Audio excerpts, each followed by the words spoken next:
Okay, now, welcome everybody. I wanted to at least once have the music play fully without me blabbing. So welcome Gorex and welcome everybody. Hope you're all doing great.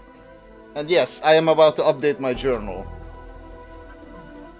I hope with the help of Mr. Wilson. So thank you once again, I can never thank you enough. I have been able... He helped me figure it out, but yeah, hardware mouse cursor. Turn that shit off. If you wanna stream this game, turn this shit off. I did a test stream, a 7-minute test stream, before doing the actual stream right now. Sound levels seem to be okay, and I think the game will be fine now. So, welcome to Farsi Reads You a Story, the stream. But yeah, how you doing, Gorix? Hope everything is fine.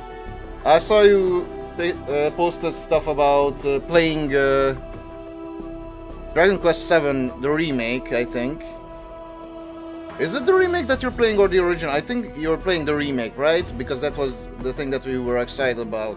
Yeah, you were playing that. So I was like, yeah.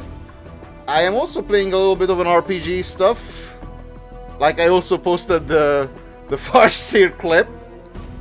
That was also fun. I am about to finish that one, but I was like, yeah.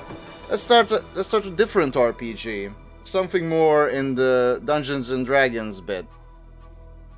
Because I almost know nothing about it. I only know this game. And the little I know of it is playing this game up to a certain point and never finishing it. So the last time that I tried to stream this, like I said, bad.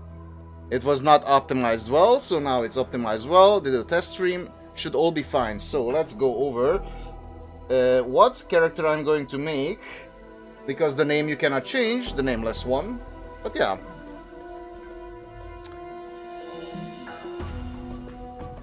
Getting your haircut in an hour. Alright. What you going for? Punk? Bald? Or this haircut that this gentleman has. I recommend this haircut. It's a cool one. Some braids. So let's see. So let's go over the stats again and let's allocate every point. And I specifically look back at the first stream, or basically the test stream, the big test stream of this. The almost 4-hour one, to see what I put stuff into, because I want to make the same character, only with good footage this time. So, strength will be at 18 for sure. He looks so cool, right?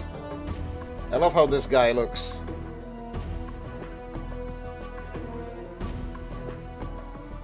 So strength. This ability score represents your raw strength. A high strength allows you to carry more weight and makes your melee attacks more accurate and damaging. Your strength is average. So I'm gonna pump this bad boy up to 18. So it's still the same description. At 13 it changes to your strength is above average. Then 14, 15, 16, so 3 more points. Your strength is well above average, you gain +1 to all melee damage, then 1, so 17. Your exceptional strength gives you +1 to hit and +1 to damage with all melee attacks, then 18. Your exceptional strength gives you +1 to hit and +2 to damage with all melee attacks, but then you can go beyond this. It will not be 19, it will be 18. /30, so it changes to +1 to hit and +3 to damage. One more, then it changes to +2 to hit and +3 to damage with all melee. Then the final, +2 to hit, +4 to damage. No, I think that's not the final. This is the final when it says 99, I think. Yes, 99, yeah. So the 2-hit modifier is +2, but you can put on top of that the plus 5 damage with all melee attacks. So this is the absolute... No, sorry. Once again, I am wrong. This is the absolute maximum. This is the absolute maximum. When it says plus 3. Okay, so this is plus 3 to hit and plus 6 damage with all melee attacks if you want to go full melee. This is the max. This is the absolute max because I still have 7 points left. But I am going to be fine with just with just normal 18 for now. So then, Wisdom will be at 15. This ability score represents your intuition, common sense, and willpower. A high Wisdom helps you recall memories and gives you a bonus to experience points. Your Wisdom is average. So it will once again work the same, I think. Like the modifiers work the same. They start to get interesting at the number 13. So nothing. 13. Wisdom is above average. Then there you go. 15. You possess exceptional wisdom and willpower. Then Constitution and Charisma will both stay at 9. But let's read them out. Constitution. This ability score represents your physique, hardiness, and state of health. A high Constitution gives you more hit points, and in the Nameless One's case, a faster regeneration rate as well. Your Constitution is average. Charisma. This ability score represents your persuasiveness, personal magnetism, and ability to lead. The higher your Charisma, the more favorably others will react toward you. Charisma is average. Then Dexterity will be 15. This ability score represents your agility, reflexes, and hand-eye coordination. A high dexterity makes you harder to hit and aids your thief skills. Then, above average. Your exceptional dexterity gives you +1 bonus to your armor class, which is very important, that I noticed. Because as you can see, it changes from 10 to 9. This number represents your overall defense. The lower the number, the harder it is for your enemies to hit you. Then I spent all my points because intelligence will stay at 9, the base number. This ability score represents your memory, reasoning, and deductive skills. A high intelligence helps you regain memories faster, gives you more dialogue options, and aids your mage skills. So yeah, this will be my character. So 18 strength, 15 wisdom, 9 constitution, 9 charisma, 15 dexterity, and 9 intellect. Sorry, intelligence. Alright. But that's it. I think this is kinda neat, and as I did in the first trial version of the streaming of this game, like I said, it's a nice triangle basically. Because look at this, 999. Nice little triangle we have here. Then 18, 15, 15. Nice little triangle. So we have 2 nice little pizza slices. Perfect. Yeah, high intelligence is very much... Because this is very much a talky game. This is very much a talking game. So intelligence and wisdom are both good at like regaining memories.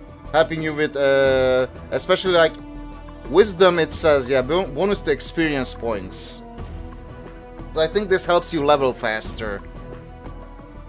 And regain memories faster, gives you more... Yeah, dialogue options is if you want to talk more and more. But yeah, for me this will be fine because I want to hit like a truck. And I want to punch everything silly. I want to punch everything silly. So let's begin. And let's see. Hopefully everything works fine. Everything works fine. But I think it should. Hey, Chief. You okay? You playing corpse or you putting the blinds on the dusties? I thought you were a deader for sure. Who are you? Who am I? How about you, Start? Who are you? I don't know. I can't remember. You can't remember your name? Huh? Well, next time you spend the night in this burg, go easy on the bub. Name is Morte. I'm trapped in here too. Trapped? Yeah, since you haven't had time to get your legs yet, here's the chant. I've tried all the doors, and this room is locked tighter than a chastity belt. We're locked in? Where? What is this place? It's called a mortuary. It's a big black structure with all the architectural charm of a pregnant spider. Mortuary? What, am I dead? Not from where I'm standing. You got scars aplenty though. Looks like some Burg painted you with a knife. All the more reason to give this place the lab before whoever carved you up comes back to finish the job. Scars. How bad are they? Well, the carvings on your chest aren't too bad. But the ones on your back, more the pauses. Say, it looks like you got a whole tattoo gallery on your back, Chief. It spells out something. Tattoos on my back, what do they say? Heh, looks like you come with directions. Morta clears his throat. Let's see, it starts with, I know you feel like you've been drinking a few kegs of stick swash, but you need to center yourself. Among your possessions is a journal that will shed some light on the dark of the matter. Farad can fill you in on the rest of the chant, if he's not in the dead book already. Farad, does it say anything else? Yeah, there's a bit more. More the pauses. Let's see, it goes on.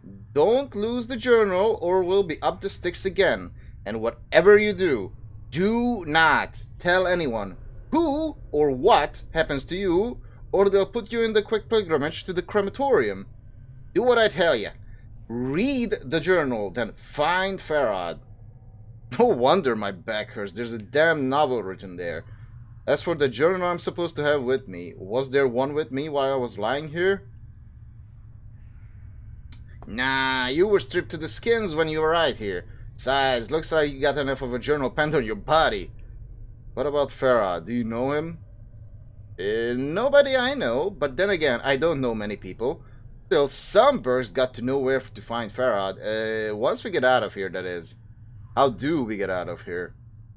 Well, all the doors are locked, so we'll need the key. Chances are one of the walking corpses in this room has it. Walking corpses? Yeah, the mortuary keepers use dead bodies as cheap labor. The corpses are dumb as stones, but they're harmless, and won't attack you unless you attack first. Is there some other way? I don't want to kill them just for the key. So I should attack one of these corpses and loot it for the key. Well, before you do that, arm yourself first. I think there's a scalpel on one of the shelves around here. Search the shelves in the room for a weapon to attack the zombies with. When you find one, go to the inventory screen, the backpack in the lower right, and arm yourself. If you wish to examine any items you find, right-click on the item on them in the inventory screen. Alright, I'll look for one. Alright, let's see my little footage here. Yeah, screen or what is it? What is it? Text box seems to scroll nice. Yeah, seems all nice so far. Okay, now we'll check the movement again, but I think it will be fine since I did a test stream. Also, let me read what you shared, Gorich. But the game's class system seems pretty flexible. Yeah, I do remember, because I didn't finish this game, and this is why I'm streaming it, because I want to play it again and fully finish it this time. That's why I'm streaming most of these games, to play all of them through and to the end, however long it may take. And I might as well record them and stream them. But yeah, I do remember, if you don't start as a mage, you can basically, you have a chance to, even if I like start as a warrior, I did something and I basically turned my character into a mage because I did a quest line. You can turn your character into a mage. And it basically, I think even like maybe reallocated my stats or turned me into level 1 or something. I don't know, it was weird. So you definitely have to be mindful of stuff, but being the game what it is, like, you know, living multiple lives all over again because of how the character is, you can basically like mess around, I think, and just start over any amount of times you want. But I guess I'll figure it out. But this was still weird. It was cool, it was a cool little quest to do, but it was weird. I was very surprised. One last thing. Those corpses are as slow as molasses, but getting punched by one of them is like being kissed by a battering ram.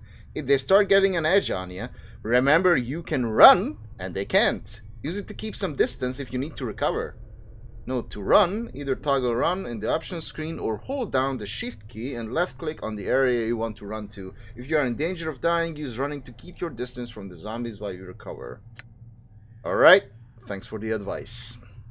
Okay, let me see that little scrolling. Map. Yep. Zoom in, zoom out, zoom in. Done. All guys running. Okay, let's lock on to them. Picture seems to be fine, and I think nothing is stuttering like it was last time, because last time it looked like a nightmare. Until we fixed it. With the help of good old Mr. Wilson. So yeah. Yeah, it's the footage on the OBS screen matches up with my gameplay. So it's perfectly good. I am very happy now. I think it should all look fine. Alright, let's see these zombies, as Miss Iveen loves to call them. Scalpel here. Okay, alright, you found the scalpel. Now go get those corpses, and don't worry, I'll stay back and provide valuable tactical advice. Alright. Time to introduce these corpses to the second death den. Note, although you can attack by selecting a weapon from the quick menu, pressing A key also toggles the attack cursor. Okay, let's see. Right, I don't need my little notes for now, I think. But I might need them later. Let's go. Alright. Let's look around. I think none of these will have... Oh, they do! Alright. That's good, though. Alright. Let's put this in. Let's put that in. There we go. And let's see. I want to use my fists. I don't want to use the scalpel. I just want to punch everything to death. Looks like someone is in the middle of dissecting this corpse. This corpse looks like someone turned it inside out. A machine at the head of the table has peeled the skin off the forehead to give direct access to the skull. Nasty. Another nasty one. A bloody cloth covers the remains of this corpse. The stench rising from the body is almost unbearable. Isn't that a bandage? And I can't pick it up. I am sad. This corpse stops and stares blankly at you as you approach. The number 782 is carved into his forehead, and his lips have been stitched closed. The faint smell of formaldehyde emanates from the body. Examine the corpse, see if it's carrying a key. This corpse looks like the one with the key. It is holding it tightly in its left hand, its thumb and forefinger locked around it in a death grip. It looks like you'll need to hack the corpse's hand off to free the key. I need that key, corpse. Looks like you're not long for this world. I'm so sorry, sir. Yep. There you go. Strength, baby. I did the test stream, and I just put the points wherever, and the zombie hit me twice. This time he couldn't even touch me. So yeah, it does very nicely, at least, immediately tell you how good your character is at combat. Dried blood covers the slab surface. So we got the key. This corpse's head lolls back and forth on its shoulders. Judging from the angle of the neck, it looks like this man may have been hanged. The number 825 has been painted on the side of his head. It was great talking to you. Farewell. Nothing here. This shambling corpse looks like it has been dead for several years. The skin along its forehead has peeled back, revealing its chalk-white skull. Someone has chiseled the number 569 into the exposed bone. Leave the corpse in peace. Like the other corpses in the room, this one is covered in blood and completely gutted. Nothing here, and I checked this. And this door won't open, right? Okay, I did check it, alright. Let's look around. Yeah. I love, speaking of the atmosphere, I love the atmosphere of this game, and I love the writing. I love the writing of this game. World building and such. I think this is the most interesting, This is why I've always been drawn to this game, by the way, because the little that I played of it, like I did get to the cantina, where like the Burning Man is, the Smoldering Corpse Bar. I even remember the name now. Yeah, Smoldering Corpse Bar. That's it. And I think that guy actually joins you as a party member at some point. But yeah, there are so many cool things about this, because this being the like how it goes. I don't know if I should talk about this right now, because well, I guess if you're already watching, this is fucking spoilers, so I can talk about whatever. But yeah, what I do know is that we are in the city of Sigil, which is the fucking center of the multiverse, which is so interesting. Which is so fucking interesting to me that everything connects here. The city of doors, as they also call it, which is also, once again, like portals being a thing. That's why I like titled the stream like that, because they even say it here that you can hum a tune near like two trees that like lean onto each other, forming like a door, and you hum a tune and you fall through a fucking portal because you had the correct quote-unquote key to open the portal. And that's how you can go in and out, end up in different worlds. You end up here, then you can go through the portal back again. Yeah, I kind of know a little bit about a little bit of the twist about the game, but I don't know the exact ending, so that's good. And I do know that phrase, "What can change the nature of a man?" is why I put it in the description. That's all I wanted to put there. What can change the nature of a Gaki? Because also, once again, very fucking interesting. He's like this game's #1 fan. Well, I guess he wanted to spoil it because he loves the game so much, and he wanted to share his love of the game with you.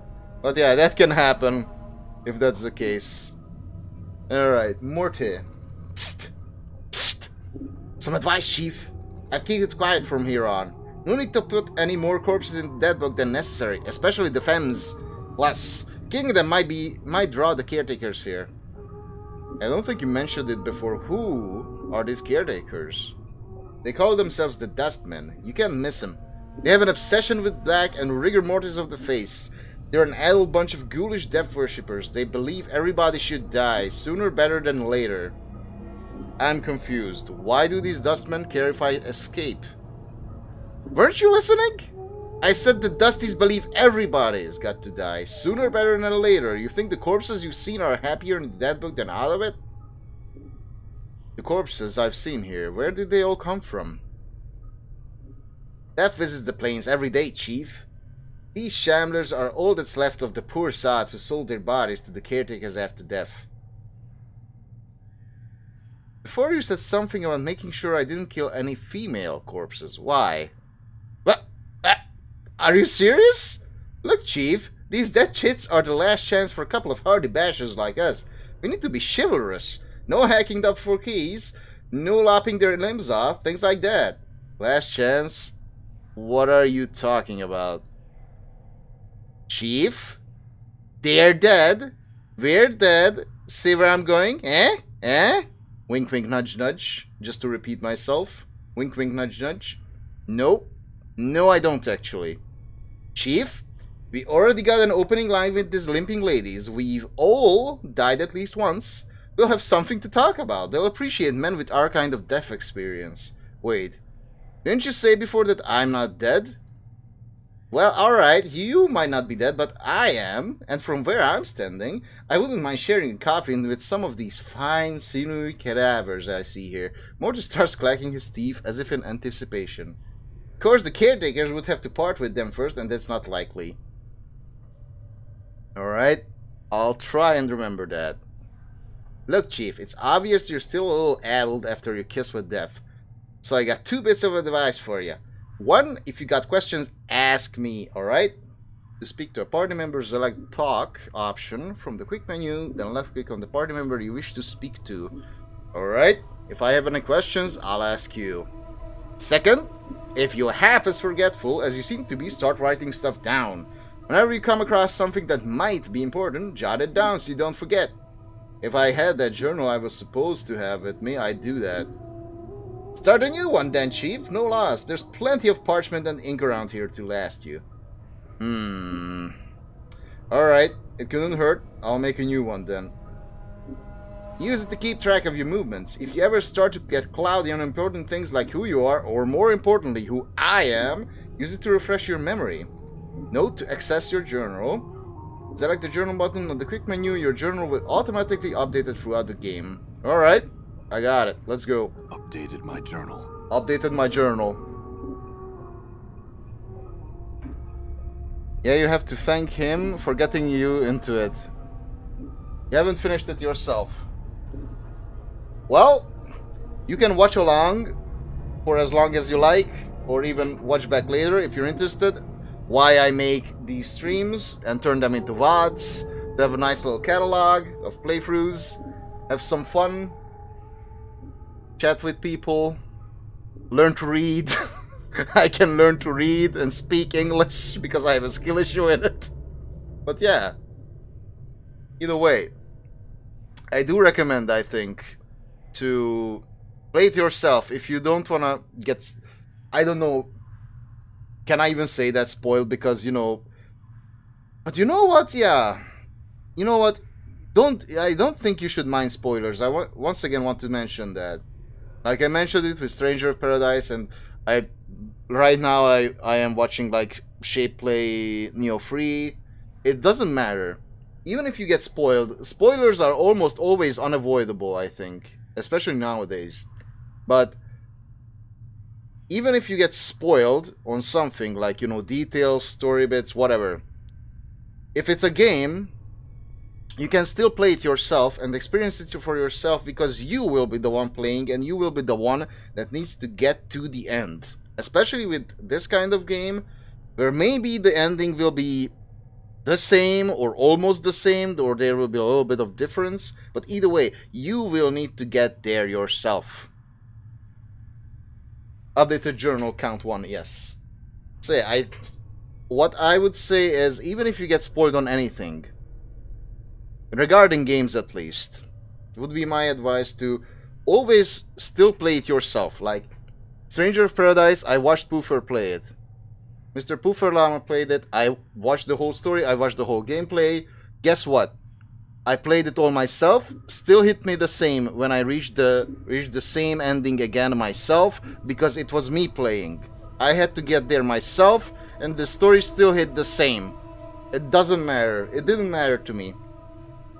I didn't mind being spoiled, because I was like, oh, okay, this is what I can look forward to, and this will be fun to get there. So I think, yeah, it's important that you still play stuff for yourself. It's different, of course, if you are not spoiled on anything.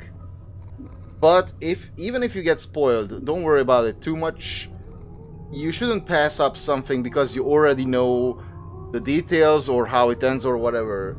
You can still admire the art, the music, how the story turns out, game mechanics, how the game plays, and you yourself still can make choices. Even in the most linear game, you still have a little bit of a choice. Like, do I start the game myself, and how do I start it? How do I play through it? How do I finish it? Whatever. You know.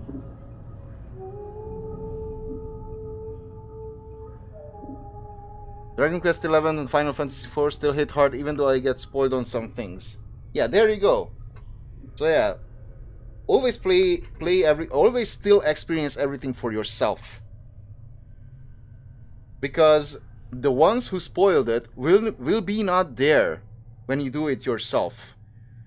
So then you can just you will have, you know, the spoiled bits you will have in your mind, sure, but when you play them yourself, you will be the one getting there this time. You will take your time, as short or as long, to get to the same story bits or same moments your way and in your time. So it doesn't matter. Just enjoy it. Just enjoy it. Don't matter. Doesn't matter. Alright, back to the game. Enough of a rant. Zombie worker. The shambling corpse gazes at you with vacant eyes. Her skin is paper thin, almost wispy. It's like someone draped a sheet of cobwebs across her frame. The number 594 has been scratched onto her forehead with a charcoal pencil. So, doing anything later? The corpse continues to stare at you. Farewell then. Psst! Psst! You see the way she was looking at me? Huh? You see that? The way she was following the curve of my occipital bone? You mean the blank-eyed beyond the grave stare? What? Are you blind? She was scouting me out. It was shameless the way she wanted me. Okay, let's see, which one do I pick?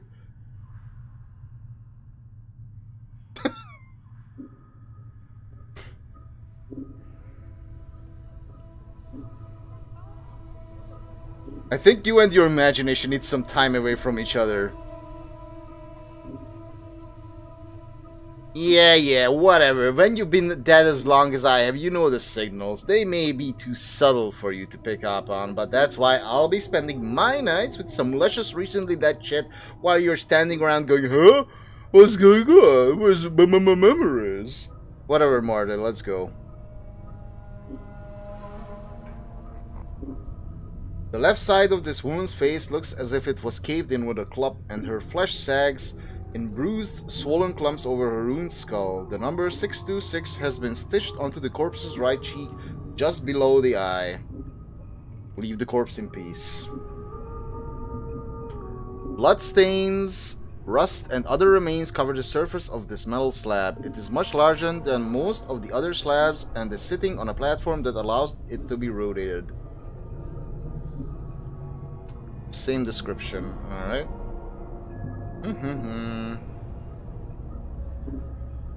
Yeah, everything looks as smooth as butter now, which I am very happy about. Yep.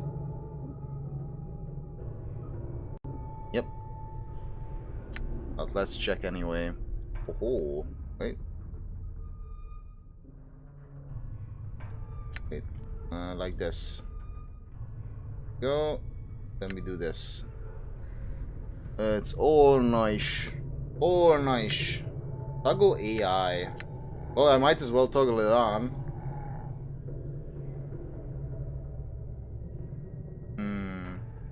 Let's see, there is another gentleman here. Yep, there is. This corpse is lumbering along a triangle. Yeah, the triangle guy. Which I still don't know. I can do something with him, or I think... Once again, I think this is just to tell you about the rule of freeze, because I solved almost everything in this beginning area, I think, but you might be able to come back here later and do something with this guy. This corpse is lumbering along a triangular path. Once it reaches one of the corners of the triangle, it pauses, then turns and staggers towards the next corner. It has 965 tattooed on the side of its skull. As you approach, it halts and stares at you. Looks like someone forgot to tell this sod to stop walking the rule of freeze. What do you mean? These corpses don't have much left in the attic, so they can't do more than one task at a time. When they're told to do something, they'll keep doing it until someone tells them to stop. This poor sod probably finished some task and they forgot to tell him. Who gives them their commands? Either one of the caretakers here, or else whatever necromancer raised them out of the dead book. Probably one of the caretakers here. They're the ones who need the cheap labor, after all. I see. What was that you said before about the rule of freeze? Updated my journal. Updated my journal. Count 2.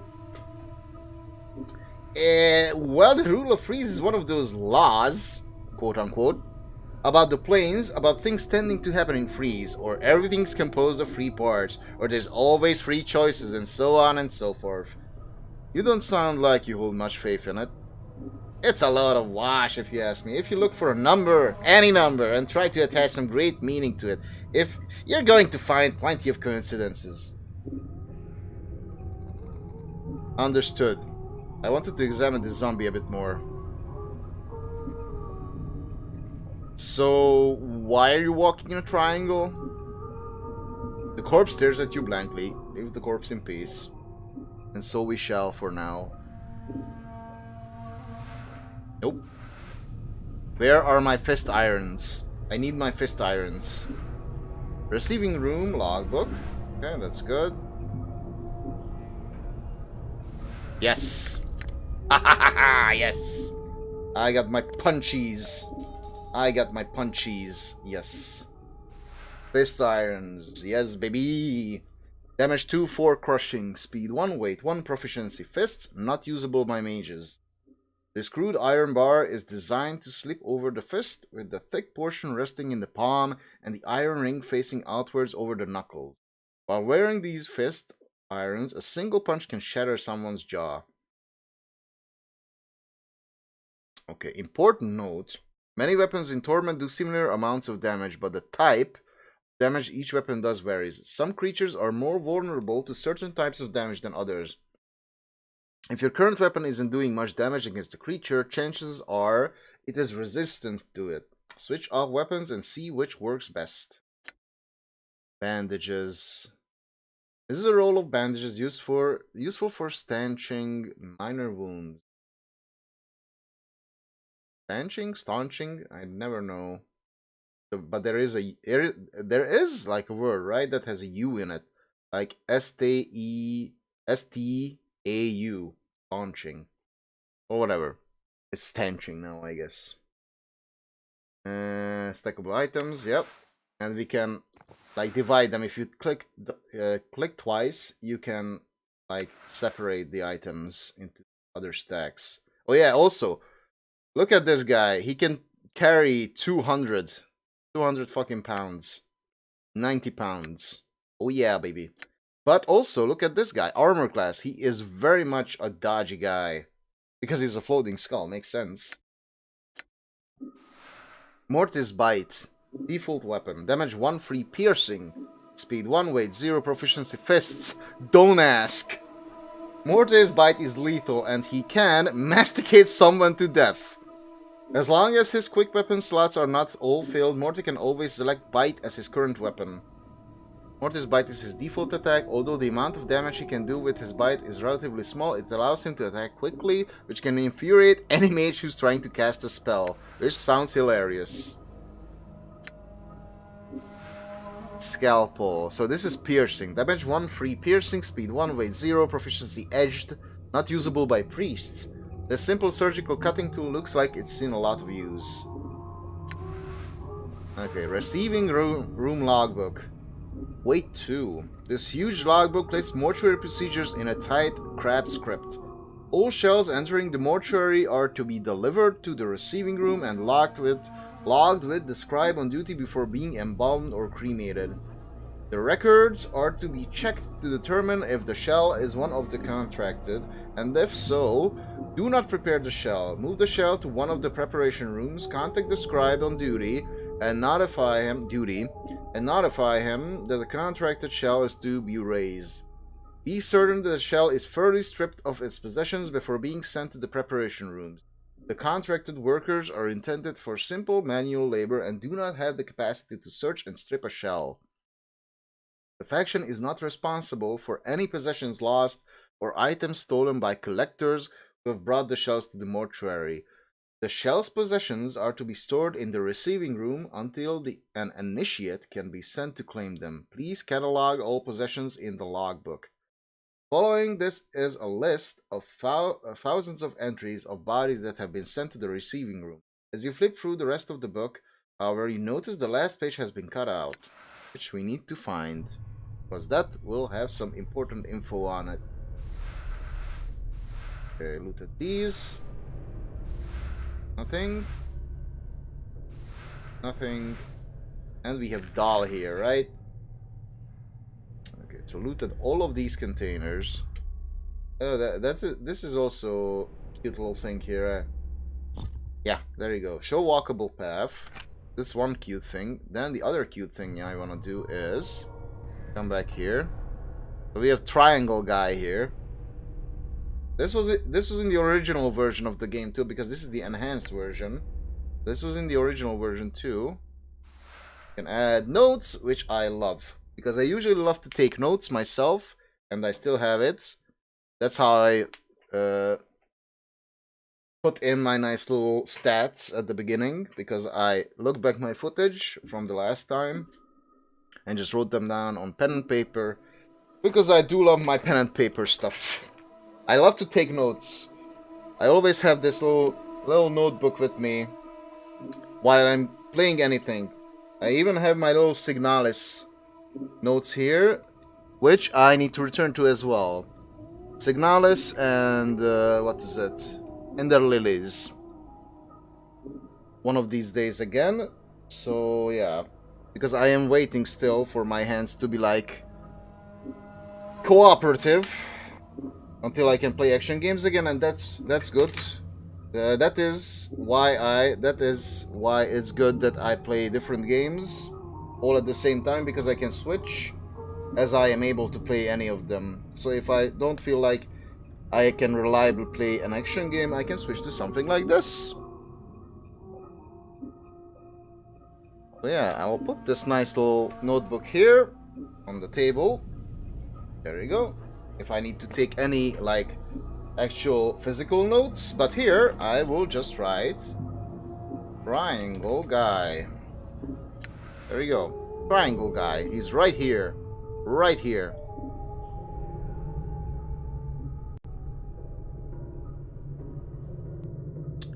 And new save. Mortuary. There you go. Let's talk to the zombies. This corpse is shuffling from slab to slab, bandaging the corpses lying there. The number 396 is carved into his left temple and his lips are stitched closed. You notice that the corpse is carrying a roll of bandages in its hands. The bandages look usable. Mind if I borrow those bandages? The corpse continues to stare at you. Try and take the bandages from the zombie. Snake your hand out and take the roll of bandages from the corpse's hand. The corpse doesn't even seem to notice and continues going through the motions of bandaging the bodies. The corpse in peace. One more bandage. Oh yeah. What is... Yeah, so my difficulty, you can... So I didn't mention this time. I mentioned it in the last time I tried to stream this, but yeah, I still left everything the same here. So difficulty is at 4. The maximum is 5. So I'm not gonna change that because I was like, let's not put it on the highest difficulty, but 4 should suffice. Should be enough because I don't want to go crazy with any kind of difficulty if I like get stuck or anything like that. You can move around the difficulty of course, but I don't wanna. I wanna pick a difficulty and then stick with it. Yeah. That's how you beat Dragon Lord in Dragon Quest 1 Remake on hard. Took notes on what his pattern and weaknesses were in his second form, so you could remember when to buff, regen, and pure heal. Yeah. But was that an option to take notes inside the game, or did you do it on pen and paper? Because either way, it's good. But yeah, like I said, I like taking notes. It's fun. Like also. That's why I loved like old releases of physical releases of games where they came with their little, you know, their little guide or their little handbook, and it always had a section for notes at the end where you can take notes about the game, which is such a nice thing. And now, you know, physical releases are just fucking dead, which is a fucking shame. Pen and paper, yeah. There you go. Old school, baby. Oh, this guy, yeah. The number 1201 has been inked on the forehead of this corpse, and the ink has run down its eyes, cheeks, and jaw. As you follow the ink tears down the corpse's face, you notice it has run into the stitching, sealing the corpse's lips, and has caught on what looks like the corner of a note stuck in the corpse's mouth. Brian pulled the note out. The note has mingled with the ichor in the zombie's mouth. Yeah, I will say ichor. I always said ichor or ichor, but I guess it's ichor. Zombie's mouth. If you try to pull the paper out through the cross stitches, it would tear the paper to shreds.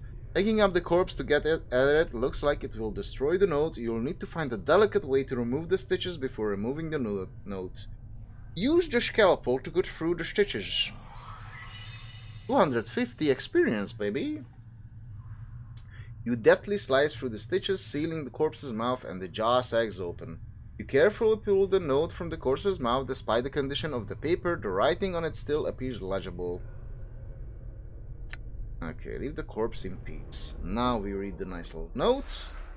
Note from corpse 1201. This is a foul-smelling note retrieved from the mouth of one of the mortuary zombies. It looks like it was sewn into the corpse's mouth by accident. Despite its condition, the writing is legible. Please do whatever dustman reads this, I beg of you. I know of my legal obligation under the terms of the death contract, but I am prepared to offer more than my signing fee if you will cremate my body rather than raising it. I have arranged for this note to be left with my body upon my death. If you are reading this, then please use this note as instructed and accept the result in exchange for my contracted duty. Let my contract number serve as the key. It looks like the corpse was too late to prevent the raising, but you notice that beneath the writing is a diagram. It looks like directions for folding the parchment into a strange pattern. Note, if you are ever capable of examining an object further or performing an action on the object outside of the world screen, a Use button will appear for the object on this Examine screen. This button allows you to manipulate the item through a dialog screen. If you wish to examine the diagram on this note further, select the Use button below. Note from corpse number 1201. This foul-smelling note has a strange-looking diagram inscribed beneath the writing. It looks as if it's instructing you to fold the corner of the note so their points touch the center. There is a series of strange marks on each corner. One mark on the upper right, 2 marks on the lower right, 3 marks on the lower left, and no marks on the upper left. So, 1. Upper right. You fold the corner inwards so its point touches the center. Then, lower right, because 2. You fold the corner inwards so its point touches the center. Then, upper left, because that's 0, because there's no marks. As you fold the upper left inward to the center, you watch as the upper right unfolds by itself, resuming its normal position. Fold the upper right back into the center. As you fold the upper right corner back to the center, the lower left corner mirrors the action until all the corners touch in the center. You watch for a moment, and the 4 corners of the paper raise up, turning the note into a small 4-sided paper pyramid. Open the sides of the pyramid. 250 XP. You peel back the sides of the pyramid and the paper disintegrates to dust. Inside is a small triangle-shaped earring. It catches the light and gleams brightly. Take the triangle earring. Nice. Gotta scram, might be back later. Alright, thank you for being here, Gorix. Hope you enjoyed, and hope you get a neat haircut. Tell them to give you this haircut, the Nameless One's haircut. You want that. Prepare the braids, all of it. And while they're at it, make them give you scars as well to make you look cool. Tell them to carve the words into your bag. Updated my journal. Why not? You wanna look cool, don't ya?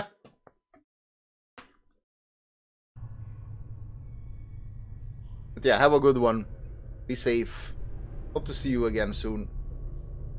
Alright. Zombie worker. This female corpse is making the rounds from slab to slab in the room. Her hair is knotted into a long braid and looped around her neck like a noose. Someone has stenciled the number 1096 onto her forehead and her lips have been stitched closed. Nice braid. The corpse does not respond. You doubt it even knows you're there. Well, farewell then. There's one more lady here, right? Smell of formaldehyde emanating from this corpse is particularly strong. It smells like it was applied recently, and with good reason. This corpse appears to be in an advanced stage of decay. Her jaw is missing, and some of the flesh has slid off her skull, revealing the number 1072 chiseled into the bone. I think this one's seen better days. The corpse does not respond to your voice. The fact it has no jaw may have something to do with it. Either that or it simply has nothing to say. May just be the case. May just be the case. These barrels contain a murky liquid. It smells like a cross between vinegar and formaldehyde. This corpse has been completely wrapped in bandages like a mummy. Mummy? Nothing here. Let's see this guy. This walking corpse has the numbers 1094 carved into its forehead. Its mouth has been sewn tightly shut. The chemical reek of fresh formaldehyde hangs in an overpowering cloud around it. Despite the pallid, sunken features and lifeless, milky eyes, it is clear this was once a handsome young man. So, seen anything interesting going on? Corpse continues to stare at you. Leave the corpse in peace. Oh, he doesn't see too much with the milky eyes, but whatever. What can you do? What can you do? The gate locks sealed shut. There is no lock or other means of opening it. Alright. Wait. Let me do something quick. Be back in a second. Or be back in a minute.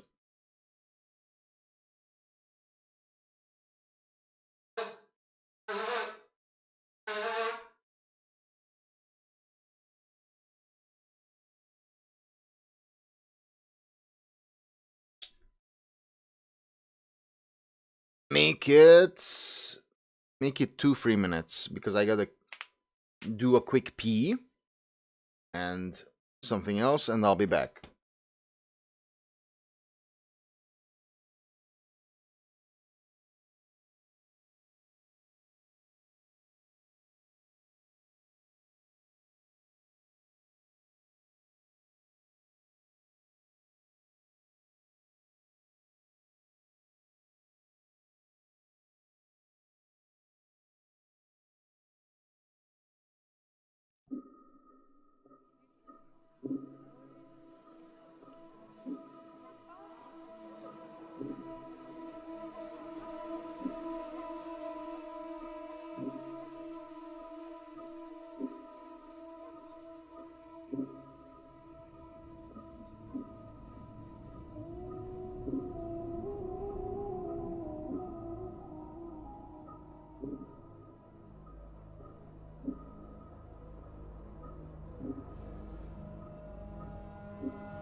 Okay.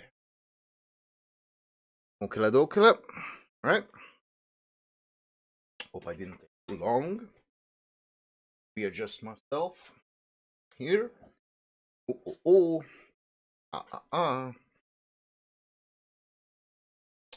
Hope you guys don't mind that I usually take a little break once in a while. You know, every 1 for a few hours. My stream, you know, for like 1, 2, 3, 4, 5 minutes, however long it might take. Yeah, you know, we're all human, except for me. I'm a Gaki, so I need more breaks.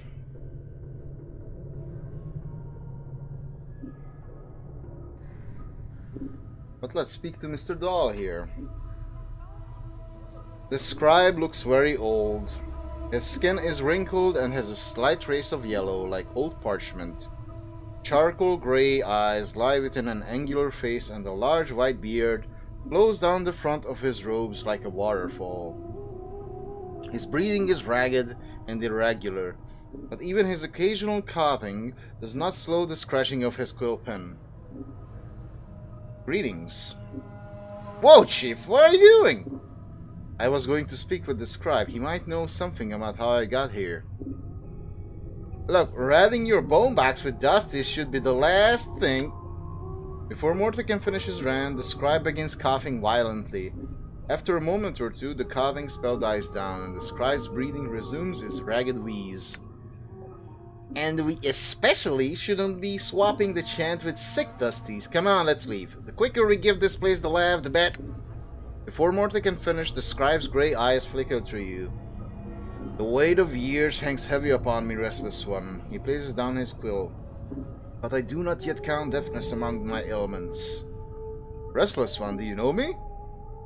Know you. There's a trace of bitterness in the scribe's voice as he speaks. I have never known you, restless one.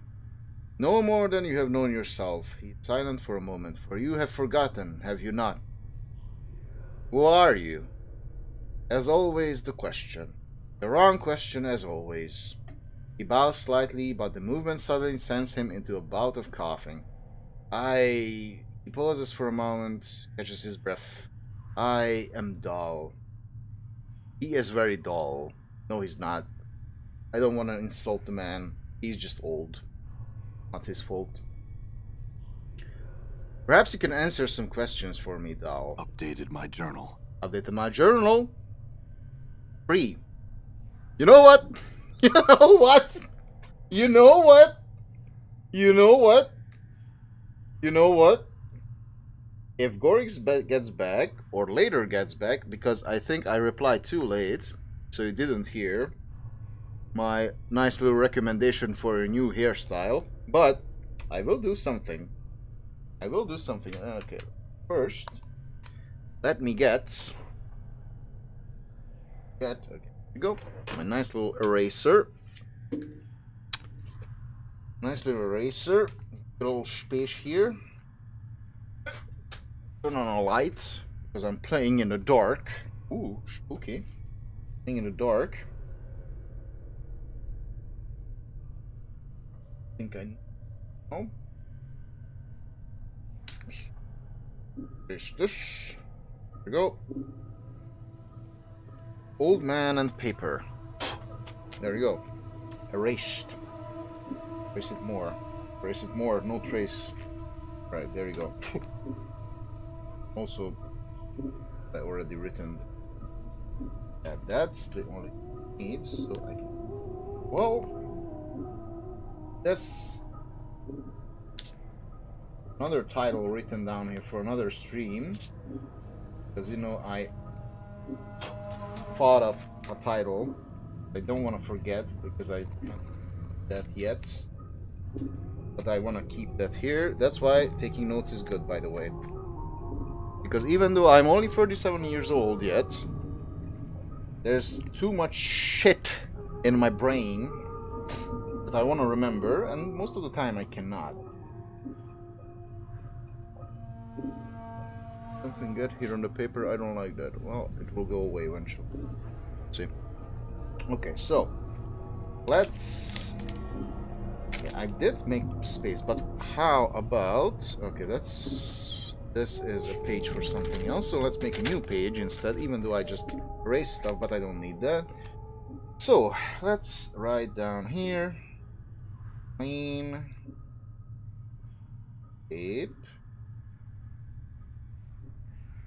TORMENT.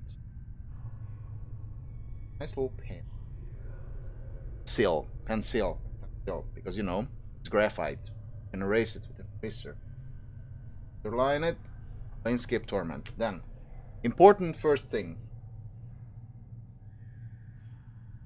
Updated my journal. Updated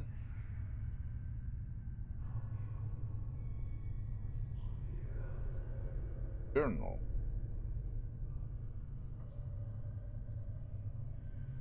1, 2, 3. Free. We are at free currently. Alright? Important notes taken. Updated my journal as well. Updated my own journal as well. Alright? Turn the light off. Turn the light off because I like to play in the dark. Because who the hell needs a light to be turned on to waste the fucking light, waste fucking electricity when I'm already electricity using 2 fucking monitors. Using 2 monitors and my PC. And I can see just fine. I can see just fine. Don't waste electricity if you don't need to. Don't be scared. Don't be scared. Your room can't hurt you. Or can it? Alright. Wait. Headphones. Sorry about that. Once again, I am wasting precious time. No, I'm not. No, I'm not. I'm just preparing for reading. Alright. Very well. What did you wish to know? Well, let's go in order. What is this place? You are in the mortuary, restless one. Again you have come. Again indeed. Again I have come. Before he can finish, Dahl breaks into a fit of coughing. After a moment he calms himself and his breathing resumes its ragged wheeze. This is the waiting room for those about to depart, the shadow of this life. Shadow of this life. Yes, a shadow. You see, restless one, this life. It is not real. Your life, my life, they are shadows, flickerings of what life once was. This life is where we end up after we die. And here we remain trapped, caged, until we can achieve the true death. True death?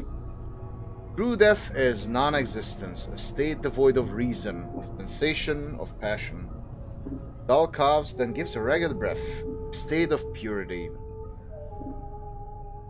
Sounds like oblivion. Why would anyone want that?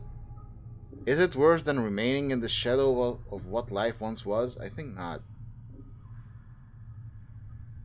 Tell me more about the mortuary. This is where the dead are brought to be interred or cremated. It is our responsibility as dustmen to care for the dead, those who have left the shadow of life and walked the path to true death. Dahl's voice drops in concern. Your wounds must have exacted a heavy toll if you do not recognize this place. It is almost your home. Wounds. Yes, the wounds that decorate your body. They look as if they would have sent a lesser man along the path of the true death, yet it seems as if many of them have healed already. Dahl coughs violently for a moment and steadies himself. But those are only the surface wounds. Only surface wounds. What do you mean? Updated my journal. Updated my journal. Updated my journal. Or I scratched it in. I speak of the wounds of the mind. You have forgotten much, have you not? Mayhap your true wounds run much deeper than the scars that decorate your surface. Dahl coughs again. But that is something that only you would know for certain. I see. Tell me more about the mortuary. Let's see. The Dustman's sigil. Weird because he doesn't mention sigil here, yet I can ask about sigil. How did I get here? Dahl snorts in contempt as if he finds the memory repugnant. Your moldy chariot ferried you to the mortuary, restless one. You'd think you were royalty based on the number of loyal subjects that lay stinking and festering upon the cart that carried you. They right here on a cart. Updated my journal. Updated my journal! 5. Yes, your body was somewhere in the middle of the heap. Sharing its fluids with the rest of the mountain of corpses, Dahl breaks into another violent fit of coughing, finally catching his breath minutes later. Your seneschal, Farad, was as always pleased to accept a few moldy coppers to dump the lot of you at the mortuary gate. Who is this Farad? He is a collector of the dead. Dahl draws a ragged breath, then continues. We have such people in our city that scavenge the bodies of those that have walked the path of death and bring them to us so that they may be interred properly. Doesn't sound like you like Farad much. There are some I respect, Restless One. Dahl takes a ragged breath and steadies himself. Farad is not one of them. He wears his ill repute like a badge of honor and takes liberties with the possessions of the dead. He is a knight of the post, cross-trading filth of the lowest sort. Knight of the post? A knight of the post, Dahl coughs, a thief. All Farad brings to our walls come stripped of a little less of their dignity than they possessed in life. Farad takes whatever he may pry from their stiffening fingers. Did this Farad take anything from me? Dahl pauses, considering, most likely. Are you missing anything, especially anything of value? His voice dips as he frowns. Not that Farad would take exception to anything that wasn't physically grafted to your body. And sometimes even that's not enough to give his greedy mind pause. I am missing a journal. Journal? If it was of any value, then it is likely it lies in Farad's hands. Where can I find this Farad? If events persist as they have, Restless One, you have a much greater chance of Farad finding you and bringing you to us again before you find whatever ooze puddle he wallows in this time. Nevertheless, I must find him. Slight warning creeps into Dahl's tone. Do not seek out Farad, Restless. I am certain that it will simply come full circle again, with you none the wiser and Farad a few coppers richer. Accept death, Restless One. Do not perpetuate your circle of misery. I have to find him. Do you know where he is? Updated my journal. Updated my journal. Updated my journal. 6. Dahl is silent for a moment. When he finally speaks, he seems to do so reluctantly. I do not know under which gutter stone Farad layers at the moment, but I imagine that he can be found somewhere beyond the mortuary gates in the hive. Perhaps someone there will know where you can find him. Thank you, I had some other questions. Do you know who I am? Updated my journal. Updated my journal. 7. I know scant little of you, Restless One. I know little more of those that have journeyed with you and who now lie in our keeping. Dahl sighs. I ask that you no longer ask others to join you, Restless One. Where you walk, so walks misery. Let your burden be your own. There are others who have journeyed with me, and they are here. Updated my journal. Updated my journal. 8. Do you not know the woman's corpse interred in the memory hall below? I had thought that she had traveled with you in the past. Dahl looks like he is about to start coughing again, then catches his breath. Am I mistaken? I know nothing about her. Dahl makes no response to this. He simply stares at you in silence. Where can I find her? The Northwest Memorial Hall on the floor below us. Check the beers there. Her name should be on one of the memorial plaques. Perhaps that will revive your memory. You said there were others. Who else is here? Doubtless there are, but I know not their names nor where they lie. One such as you has left a path many have walked and few have survived. Dahl gestures around you. All that come here, some must have traveled with you once. I find no fault with your reasoning. I had some other questions. What do you do here? I am a scribe, a cataloger of all the shells that come to the mortuary. Dahl coughs again, then takes a deep breath. As long as the stream of corpses flows through the mortuary, I shall remain at my post. I see I had some other questions. You sound ill. Are you not well? I am close now to the true death, restless one. It will not be long before I pass beyond the eternal boundary, find the peace I have been seeking. I tire of this mortal sphere. The dog gives a ragged sigh. Plains hold no more wonders for one such as I. Eternal boundary? The boundary between the shadow of this life and the true death.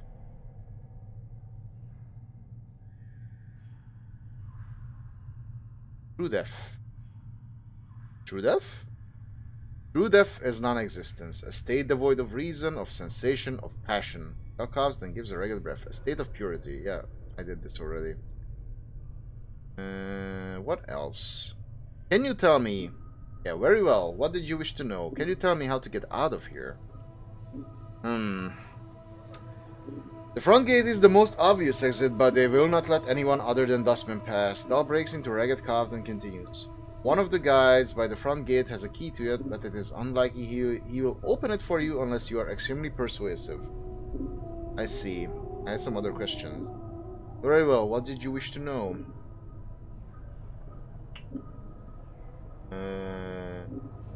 What is this place? Mortuary. Again? I've been here more than once? Yes, again.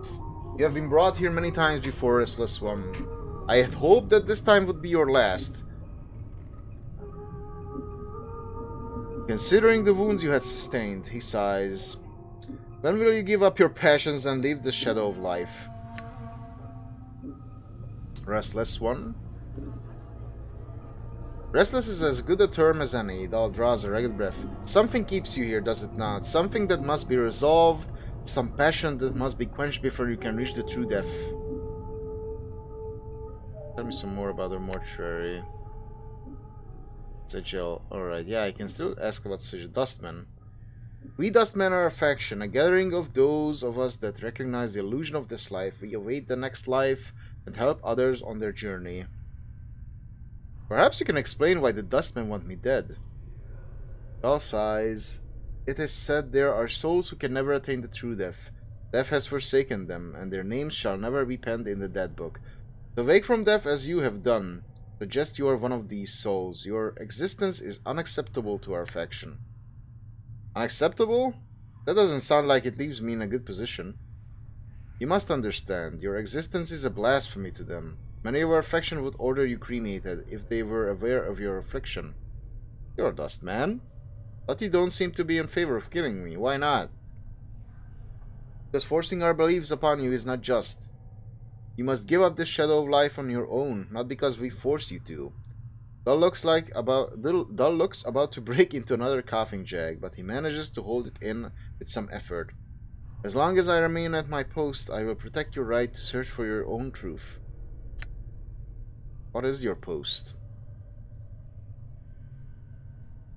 Let's see. And I wanna still ask something. Mortuary. Sigil. Sigil is our fair city, restless one. Alright? That's it. Sound ill, not well. Are you certain there might be some way I could help you? I do not wish to live forever, nor live again, restless one. I could not bear it. So be it. Farewell, Dahl. As you turn to leave, Dahl speaks. Know this, I do not envy you, restless one. To be reborn as you would be a curse that I could not bear. You must come to terms with it. At some point, your path will return you here. Dahl coughs, the sound rattling in his throat. It is the way of all things, flesh and bone. And perhaps we will meet again, Dahl. Alright. We had a nice little convo there with our man Dahl. Or Dahl.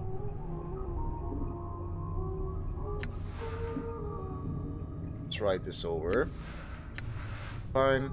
Destroyed! We destroyed the save. I don't know about that. 931, let's see.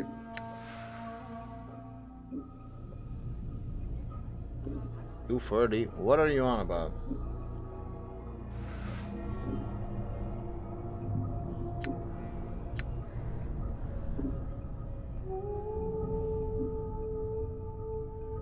It says 9:30 here. It's 2:30. Oh no, I'm dumb. This is the playtime. Playtime, right? No, it's not the playtime. I only been playing for an hour. I don't fucking know then. I don't get it. It's a zombie worker. This huge corpse is standing silently in a corner of the room facing the wall. No, he's not. He's facing at me. He looks to have been a heavy-set man in his early years, and judging by the condition of the body, he died only recently. The freshly stitched numbers on his forehead reads 1664. This corpse looks like it is serving as a librarian, for it is carrying a huge stack of books in its arms.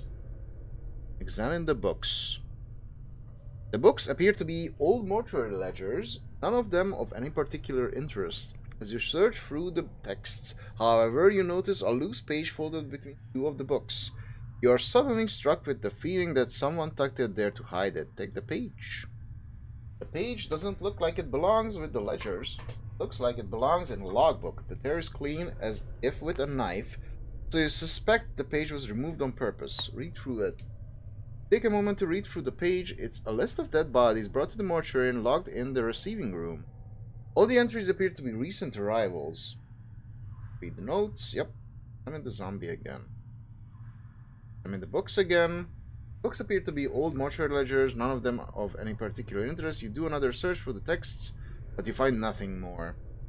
So how did you come to be a librarian? All the other jobs taken? Corpse stares blankly at the wall. Leave the corpse in peace. Bye-bye. Yeah, because this is the receiving logbook. This is the page that was torn out. Or cut out. Receiving log page. Weight 0. This ragged page looks like it was cut neatly out of a book. It is written in a tight crab script. 16537. 5th night drunk. Chest wound. Cause of death. Mauling Abishai. Collector pox. 3 commons paid. No possessions. 16538. 5th night. Desiccated corpse. Cause of death. Indeterminable. Age of shell prevents identification. Collector Farad. 3 commons paid. No possessions. Stripped. Knife marks evident from dissection. No asterisk. Will be explained at the end. 16539. 5th night. Scarred shell. Cause of death indeterminable. Scars do not appear to be cause of death. Shock. Trauma. Collector Farad. 3 commons paid. Possessions logged. Fist irons. 13 commons. Middle table receiving room, which I already looted. 16540. 5th night. Desiccated corpse number 2. Cause of death indeterminable. Age of shell prevents identification. Collector Farad. 3 commons paid. Possessions logged. Knife marks evident from dissection, but the dissection was not thorough enough. Copper earring found lodged in abdomen. Earring has been locked in southeast preparation room. When initiate from the first circle, examine it. It has strange markings like those on contracted worker number 79. Find this. And we need to find this. Southeast preparation room. 16541. 5th night. Skeleton. Cause of death indeterminable. Well, it was a skeleton. I don't know. I don't know what to tell you. It was a skeleton. Skeletons are not supposed to walk around if they don't have flesh on their bones. Well, I guess there's mortis, so who am I to judge? Who am I to know in this world, right? But yeah, skeleton. Cause of death indeterminable. Age of shell prevents identification. Collector Farad. 3 commons paid. No possessions stripped. Knife marks evident from the dissection. The asterisk. As with the previous entries, these shells Farad has brought also show signs of having been prepared. I have asked that Initiate Emmerich launch an investigation into the matter. Furthermore, entry 16542 is one of Farad's gang. I have seen the individual before. I would ask Emmerich to pay heed to how the man died. 16542. 5th night. Tiefling. Male. Cause of death. Slash marks. Discoloration of wounds are consistent with grave rot. Full claws. Collector Farad. 3 commons pain. No possessions. Stripped. Knife marks evident from the dissection. Triangle earring. Yeah, I cannot identify this with neither scroll or spell. You received this small earring from folding a note in the mouth of one of the walking corpses in the mortuary. It is a beautiful earring, but despite its beauty, it all seems to do is remind you how strange this world you've woken up in is. Note some items are magical, but require that they be identified before they can be used. If you cannot determine what an item is at first glance, then you may need to take it to someone with a higher lore skill than you or your party members. So yeah, we need that. I think we will get a party member who will be able to identify it. Not even too late. Here. There you go. Bandage. Nothing here. There. Here. There. Bandages covering this body are soaked with blood. Even though this corpse looks several days dead, blood still trickles from its wound. This heavily stitched corpse is shuffling lazily back and forth between two slabs. The number 506 has been stitched on its forehead, the side of its neck, and its right arm. In fact, the skin of this peeling corpse has been sewn up with so many stitches, its skin looks like a bizarre street map. Examine the stitches. The stitches encircle the corpse, running from its arms across its chest, up its neck, and into the damp mess of white hair. As you follow the crossroads of stitches, you notice someone has jammed a needle into the corpse's forehead. The needle is attached to a thread stitching up the side of the skull. You could probably unravel it if you had something to cut the thread. Cut the stitches with your scalpel, then pull out the needle and thread. 100 experience. You slice the thread neatly with the scalpel, then pluck out the needle and pull the stitches out. As you do, the skin covering the forehead peels back to reveal the corpse's chalk-white skull, but to your surprise, the number 78 has been chiseled. Seems you got two different designations there, corpse. Corpse stares straight ahead, oblivious. Leave the corpse in peace. But we have this, and we'll need this. So, this. Perfect. We'll leave this here for now. And there's another little guy. This corpse, 985, has stopped dead in its tracks. Judging from the condition of its left leg, it looks as if some sort of tomb rot or corpse mold has eaten through its knee. The corpse is wobbling unsteadily back and forth, trying to keep its balance. Try and help the corpse balance. Reach out for the corpse's left arm to help steady it. As you grab its arm, however, the corpse suddenly sways to the right, and you end up tugging the corpse rather than steadying it. Chief, you might not there is a crack from the corpse's left leg, and the body falls like a dead tree. Its torso strikes the stone flagstones and shatters like a rotten melon. Filth and ichor gurgling from the cavity. To your surprise, no one seems to have noticed the corpse's collapse. And even stranger, the left leg remains standing where the body was, as if at attention. After a moment, the leg falls over with a wet thump. As you gaze upon the putrefied remains of the corpse, you notice that its left arm seems intact. It has snapped from the torso during the fall, and it doesn't appear to have been touched by the tomb rot that had spread through the rest of the body. I wonder if I could make use of that arm. Yes, I could. It's a funny weapon. It's a zombie arm. Left arm, number 985. 1/6 crushing damage. Speed 4, weight 3, proficiency clubs, not usable by mages. His arm snapped clean off corpse number 985 when it accidentally toppled. As much as the corpse's knee was rotted clean through, it looks like a combination of thick applications of embalming fluid and rigor mortis has made this arm almost as hard as wood. If you need to, you could either use it to shake someone's hand from a distance, or use it to bash their skull in. Well, shake their hand first, then bash their skull in. There you go. We are polite skull bashers. These barrels contain a murky liquid. It smells like a cross between vinegar and formaldehyde. Another corpse on a stone slab. There is no indication what the body died of. This chalk-white body has been drained of blood and treated with embalming fluid. A neatly stitched seam runs down the corpse's chest. The eyes of this corpse are set close together and the eyeballs themselves are slightly askew. One faces to the left and the other to the right. You can barely make out the number 257 traced into its bruised forehead.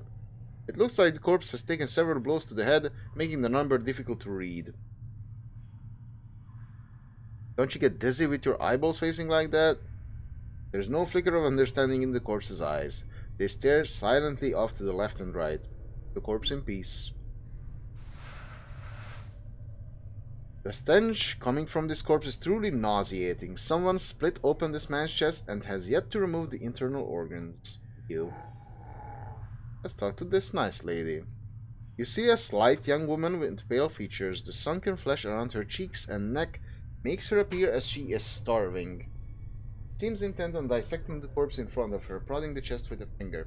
Oh yeah, if you hear any weird sounds while I'm talking, like right now probably. Oops, sorry about that, bumped the mic. So, yeah. But if you hear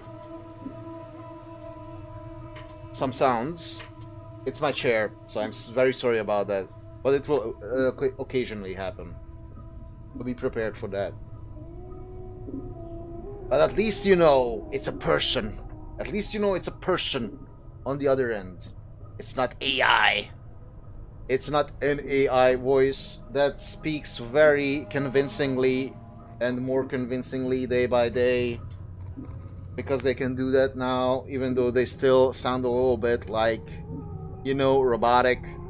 But they are getting better. They are getting better. Soon games will play themselves as well. Because people will be lazy. People will be lazy. I don't understand that. You are even too lazy to have fun. You're like, yeah, just pop that sucker in. Just pop that sucker in, hit play. I'm not gonna play. It will play itself and I will just watch. AKA a fucking movie. It's like, why? It's like, why? And that's real now. Or it's gonna be real soon. I don't get it. I don't get it. It's like, why? Why would you do that? Why would you do that? Why would you fucking do that? Do yourself.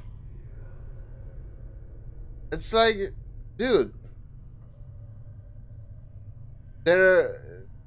You want no challenge in your life. Any, not even from a game.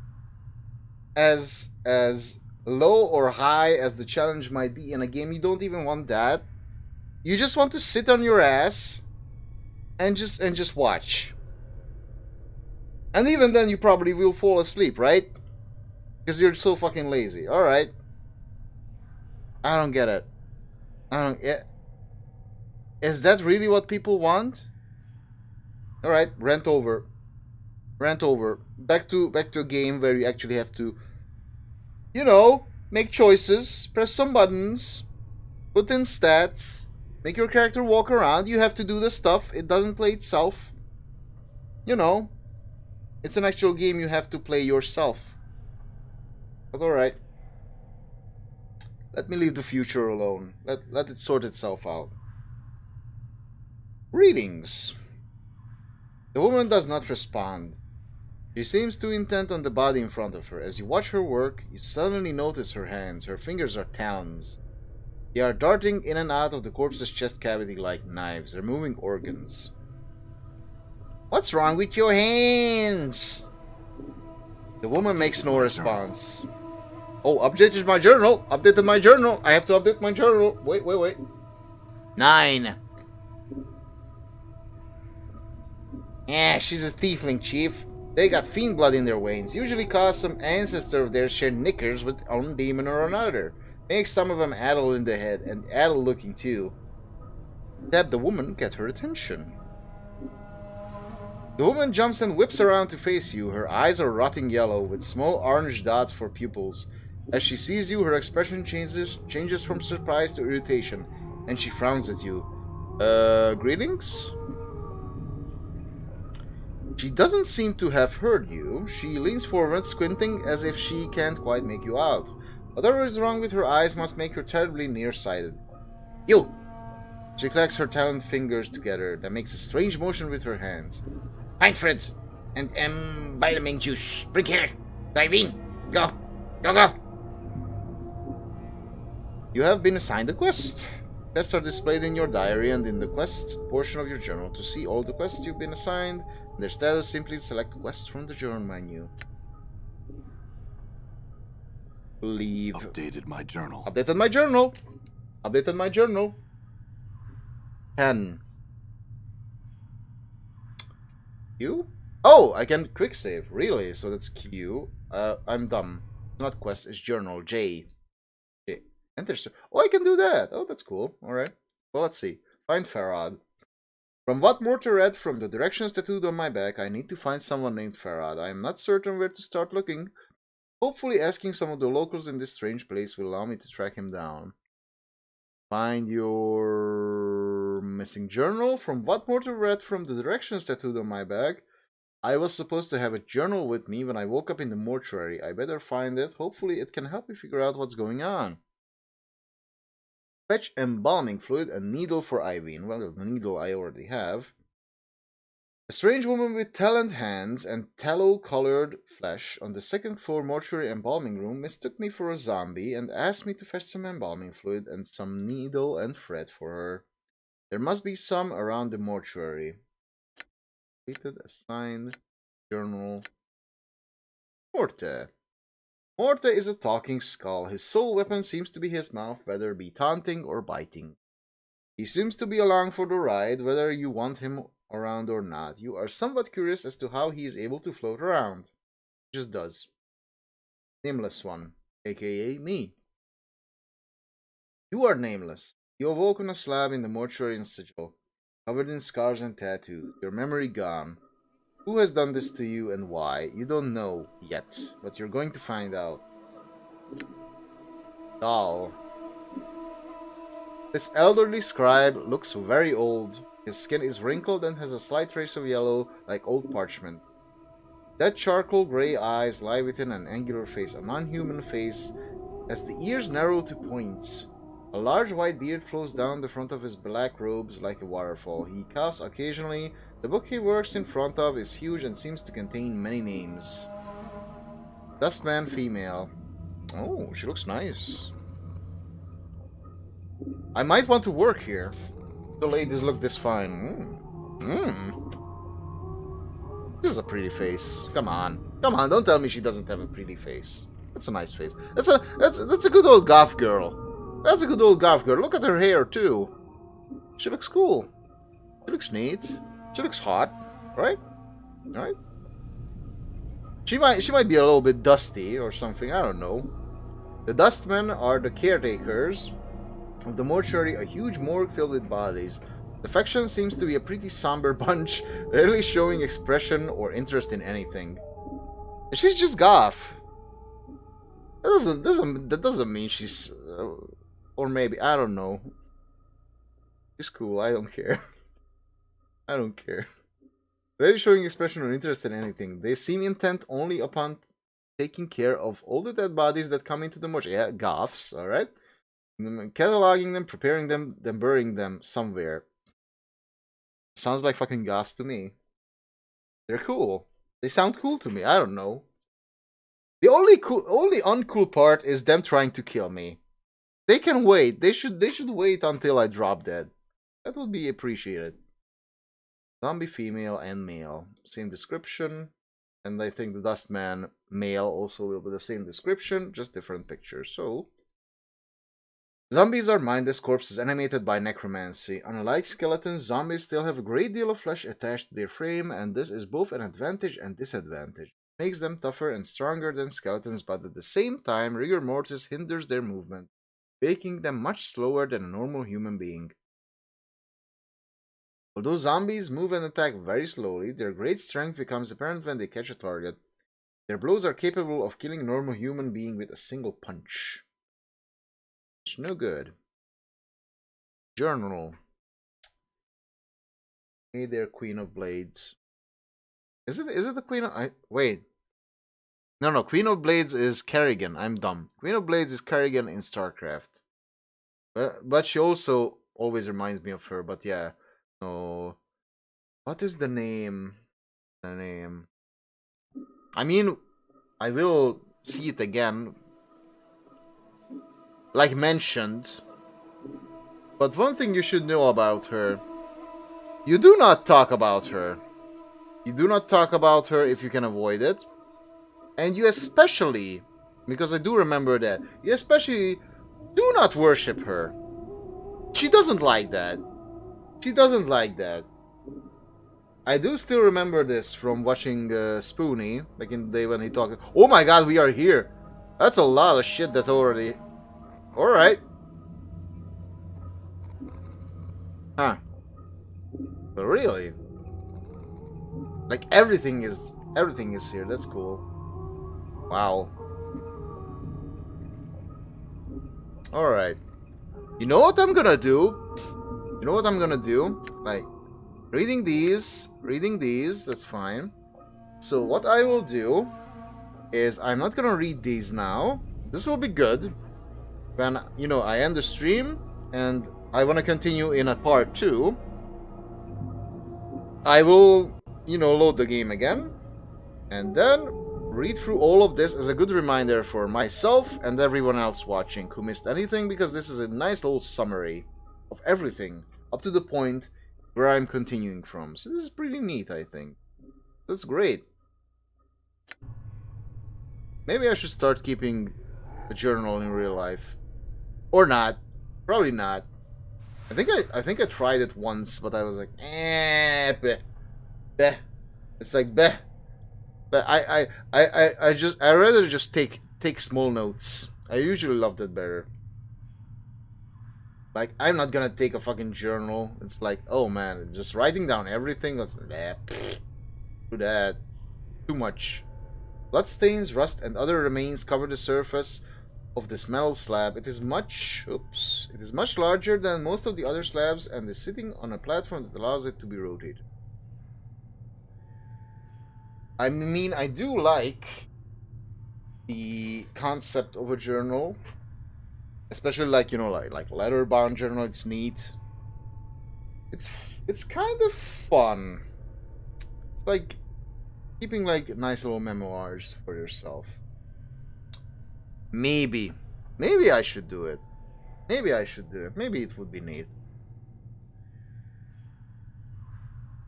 Also, it's probably like, once again, like very apt, and also like, yeah, it actually helps you. It actually helps you like remember stuff correctly. Helps you remember stuff correctly, or at least you can look back whenever you write stuff down at some point in your life, and you later, you know, flip back to a page in a journal, or even, you know, you fill up a journal and you put it aside, and later on, like a few years later, you go back, you flip to a random page, you look what you wrote, specific date, whatever, specific year, specific day, month, week, whatever. You're like, you will probably just realize how much of a different person you were back then. Which is the whole point of this whole game. That, yeah, you do change a fucking lot. You do change a whole lot. Even day by day. You lose a day of your life, you lose a bit of your old self. You can try to keep holding on to your old self, but it changes. Like I always think about that as well. Just to get fucking like philosophical on you, if you don't mind. Like when you say now, by the moment I start the word now, the moment I say N, it's like already the moment I start to form the sound, it's already like so long ago. It's like by the moment you say now, it's already fucking past. It's too late. It's already in the fucking past. Everything moves so fucking fast. I can just talk about now When did that happen? I don't know. In the past. Even if I say now, which now am I referring to, huh? I hope you're getting what I'm fucking trying to say, but yeah, it's weird. It's weird, the perception of time. It's a fucking weird thing. Also, like, thinking about, like, what? Like, what will happen after we die? Is there anything after that? Maybe. Maybe it's this. If this is it, it would be interesting at least. But it's probably going to be this. This is what it's going to be. This. Pure blackness. Pure nothing. Even no mouse cursor. Nothing. There will be nothing. There will be nothing. This is what was. This is what awaits us. Nothing. Pure nothingness. Pure nothingness. Not even a hot bar. Nothing. Nothing awaits us. No sound. Like Mr. Dahl says. Like Mr. Dahl says. A pure nothingness. Absolute purity of nothingness. Which is kind of scary. But also what they explore here is... who wants to live forever, right? You will get fucking tired. Let's talk to this zombie. God damn it. Oh yeah, one more thing to give you a bit of brain poison if I'm already doing this. I want to tell you something that I always think about, and that motivates me to do something in my life, aka, like, you know, take care of yourself, do the fucking dishes or something like that. Because that was my real thought after thinking about what I'm about to say. So I was thinking, okay, you have Earth, right? Or you have your room. You have your apartment. Outside your apartment is your street, city, county, or whatever. Then your country, then other countries, then the Earth, then outside that, space with the planets, then outside that, galaxies. And you can keep going outwards. And then the question becomes, what's after that? What's after that? What's after that? And then you ask yourself, okay, if I am inside my room, and my room is inside a portion of a city, inside the street, right? Kinda, you know, it sounds weird, you know, like saying it like that, but you know, everything is inside something. But then you're like, okay, if everything is always inside something,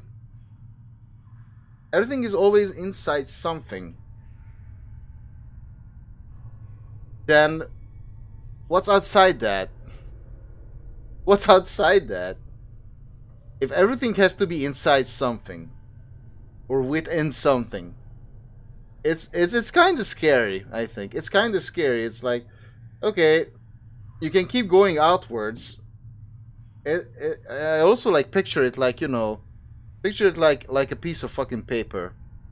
So you can look at the paper as like your fucking reality. Then you look to the side of the paper and then you see like my keyboard, my mouse or whatever. But then you look to the side again. What's after that? I hope I'm not sounding crazy, but yeah. And that's when I was like, all right. Oh, come on, let's shake a leg. You shake a leg. There you go. Come on, shake a leg. Perfect. Thank you, Morte. Yeah, so that's it.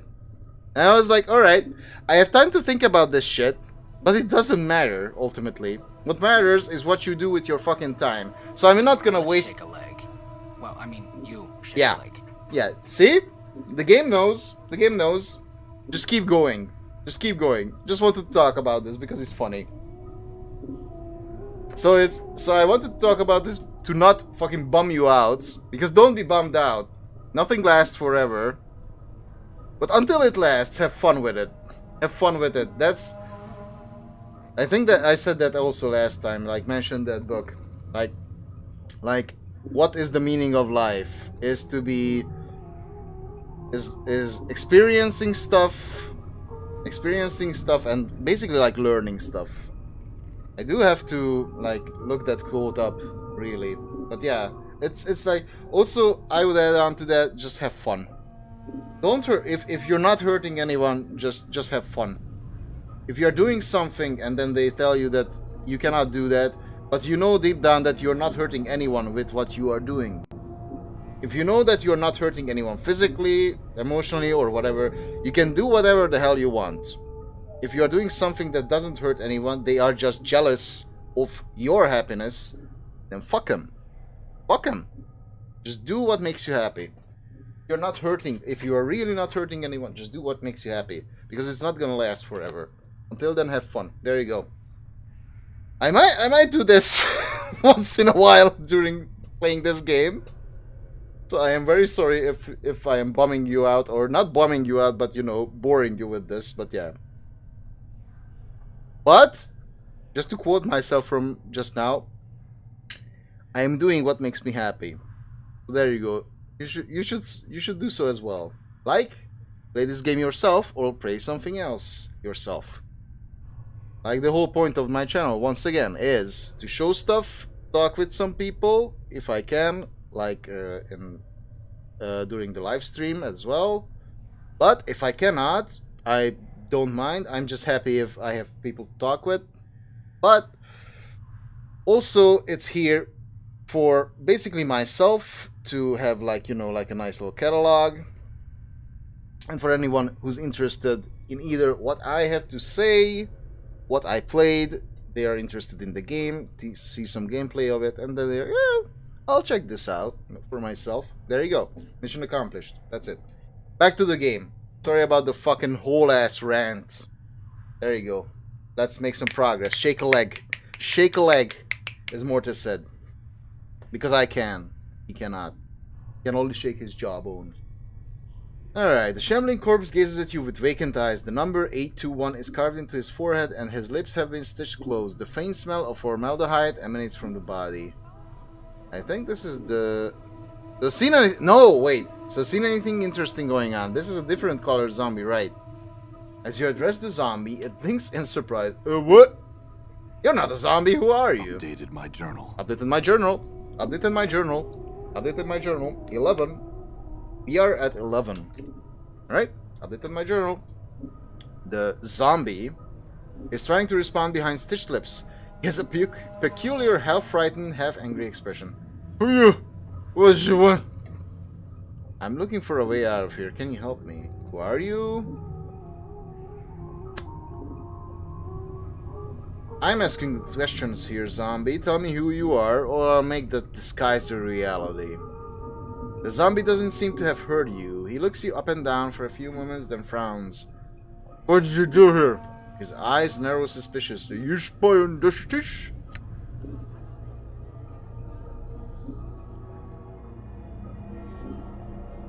Why don't you tell me what you're doing here before I call the guards? Well, let's reaffirm. No, don't hurt me. The fact you outweigh the zombie by several pounds of raw muscle seems to influence his decision, and his expression crumbles. Don't hurt me. Spy on justice, say what I see. Nothing more. Spy for who? Zombie falls into a frightened silence. He seems unwilling to say any more. It'll be a lot less painful for you if you tell me now who you're spying for. Hold on, Mortis sounds surprised. This Berg must be an anarchist. Posing as a zombie got to be a first for those adult sods. Anarchist? Updated my journal. Updated my journal. 12. Anarchists. They're a faction that wastes their time peeping on authority figures and looking for ways to tear down anything that stinks of order or control. Mortis snorts. The anarchists think every Berk across the plains will be free and happy to seek out their own truth once the establishment is burned to the ground. They want to establish a new order. No order at all. Truth seems Truth, that seems like a noble pursuit. Order could use a good tearing down every once in a while. That seems pretty contradictory. That has to be one of the most stupid things I've ever heard. Truth, that doesn't seem constructive to anyone. Some order, some law is always necessary for progress too. Yeah, we do need a little bit of order. Not too much. We do need a little chaos. But a little bit of order is also good. You need a little balance. You need a little balance.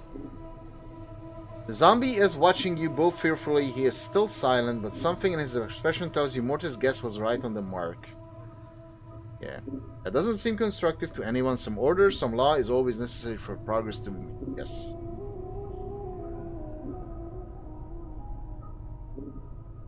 The anarchist, huh?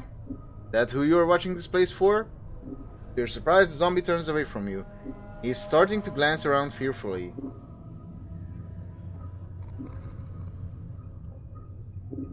You won't talk? Then get ready to start screaming. Well, why not? Oh, he was very easy. Right. He has a knife. Alright. One anarchist less. What kind of knife do you have, my friend? 1 free piercing, speed 2, weight 1, proficiency edged, not usable by priests. This knife has a 4-inch blade with a plain handle of bone. Sounds neat. Right? Let's see. Anything in the corner here? I don't think so. Oh, it's just dark. Alright. Thought I didn't explore it. Okie doke. See what we have. Oh, nothing. Someone has inserted a tube into this corpse's leg. The tube is attached to a strange clicking machine next to the slab, which is the embalming fluid. There you go. It has the embalming fluid. Dried blood covers the slab surface. The blood on this table is still fresh. A bloody cloth covers the remains of this corpse. The stench rising from the body is almost unbearable. Need a key. Yep. This rotting corpse is riddled with tubes. A yellow liquid is cycling through the tubes into a strange machine. The machine is making clicking noises like an insect. Another embalming fluid. There you go. I think I missed that last time. This one is stuck, which I can break open. Forced it. Ah, right. Ho ho. We have that now. So we can bring the embalming fluid back. We have the ancient copper earrings, so I need to find 79, and I think I know where they are. So the worker number 79. Ancient copper earring closed. Weight 0, unusable closed. This copper earring looks ancient. Oddly enough, there doesn't seem to be a hook or any means of actually attaching it to your ear. A series of strange grooves have been carved on the side of the earring, however, which might merit a closer examination. I do wonder though. This copper earring looks extremely old. It looks like it was meant to be worn, but there doesn't seem to be a hook or any means of actually attaching it to your ear. There is a series of strange grooves on the inside of the earring. Examine the grooves. Grooves are evenly spaced along the inside of the earring. Upon closer examination, they remind you of small fangs. They are definitely man-made, but you can't figure out what they were intended for. Put the earring away. Now, we cannot open it. So we definitely... Maybe if I built my character a bit differently, maybe they could guess it. Okay, so let's go upstairs. Go upstairs. Okay. I'm gone. Now we are in the furnace. So let's save. Whoa. Oh, I did a quick save, right. Yeah, I don't need the quick save. I need my normal. Autosave is perfectly fine. Let's write this over because we are in the mortuary. I will make more saves, but I wanna make it by per place. Okay. Got this. Good. well. This. Might as well. I want to use the fist irons. If it comes to combat, I want to do that. Okay. Now I just have to beware the dusties. Junk! Needle and thread. Oh yeah, I can go back to I-beam, by the way, right? Let's give more to some junk. Why not? Alright. Let's see. Two. This mummified corpse looks like it's bound for the crematorium. This is the room. Yep. That. Pry bar. Yep. Iron pry bar. 1/6, speed 4, weight 3, clubs. Usable only by fighters and thieves. Thieves can use this. Interesting. I mean, it kind of makes sense too. Even though it's very heavy. This iron pry bar can be used to pry open doors, chests, and even the occasional reluctant ribcage. Also makes a good bludgeoning weapon when there's no time for subtlety. Use the pry bar to force a locked door or chest selected as a weapon, then attack. Container or door you wish to pry open. Although the pry bar is specifically intended for such use, you can attempt to bash open a container or door with any weapon, including your fists. Which I did. 1/6 crushing, 4 free weight, so 4 speed, weight 3 is the same. Clubs. Might as well put this in. Nice gooey sound. Right, then let's see what else. Dustman request. Open these. Oh, inner is locked. Do I have the... Yeah, I have it. Forced it. Open. Open! Oh yeah, a bunch of money. Yeah. Hot charm. Yeah, this is good stuff.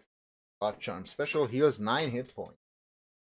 Plus 5% resistant to slashing attacks. Plus 10% resistant to piercing attacks. Weight 0.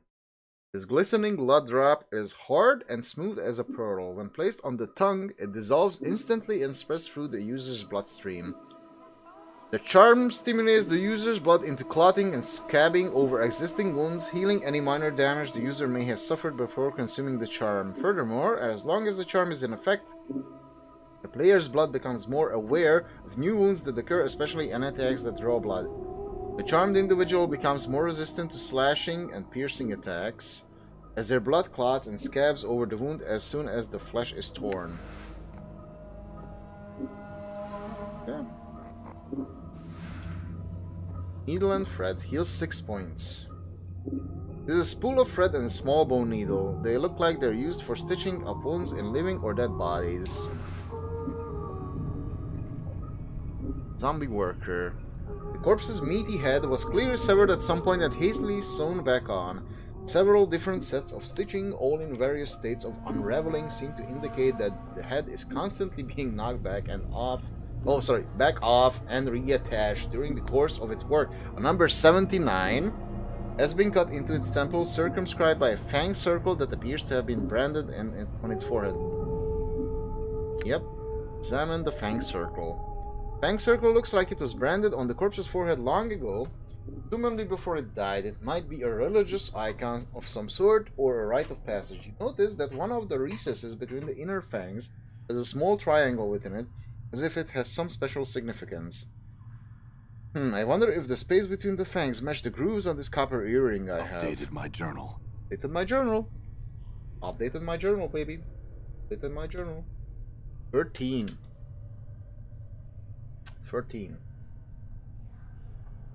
Corpse makes no reply. It looks like it is too far gone to answer any of your questions. Leave the corpse in peace. That nice little earring. Loose. Old. Okay. So insert your fingernail into the notch that matches where the triangle was pointing in the fang circle you saw on zombie number 79's foreheads. 150 experience. Oh boy. You hook your fingernail into the third groove from the top and press it inwards. As you do, there is a click. The top of the earring snaps open. Not only can you wear the earring now, it also looks like there is a secret compartment inside the earring.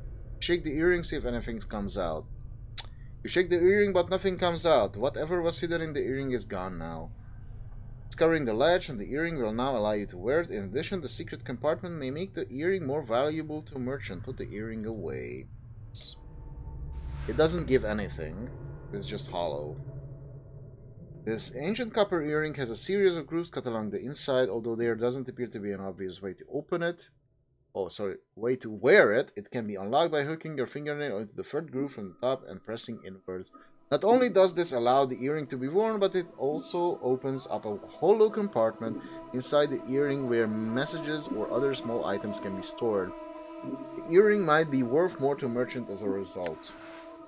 I might just use it for that, I guess. Okay. The lady here. This looks to be a corpse of a well-aged, even ancient woman. Aside from the embalming fluid sting, the stitches sealing her mouth, and the number 679 stitched onto her right cheek. It's likely she looks only slightly different now than she did in her final years. Doing anything later?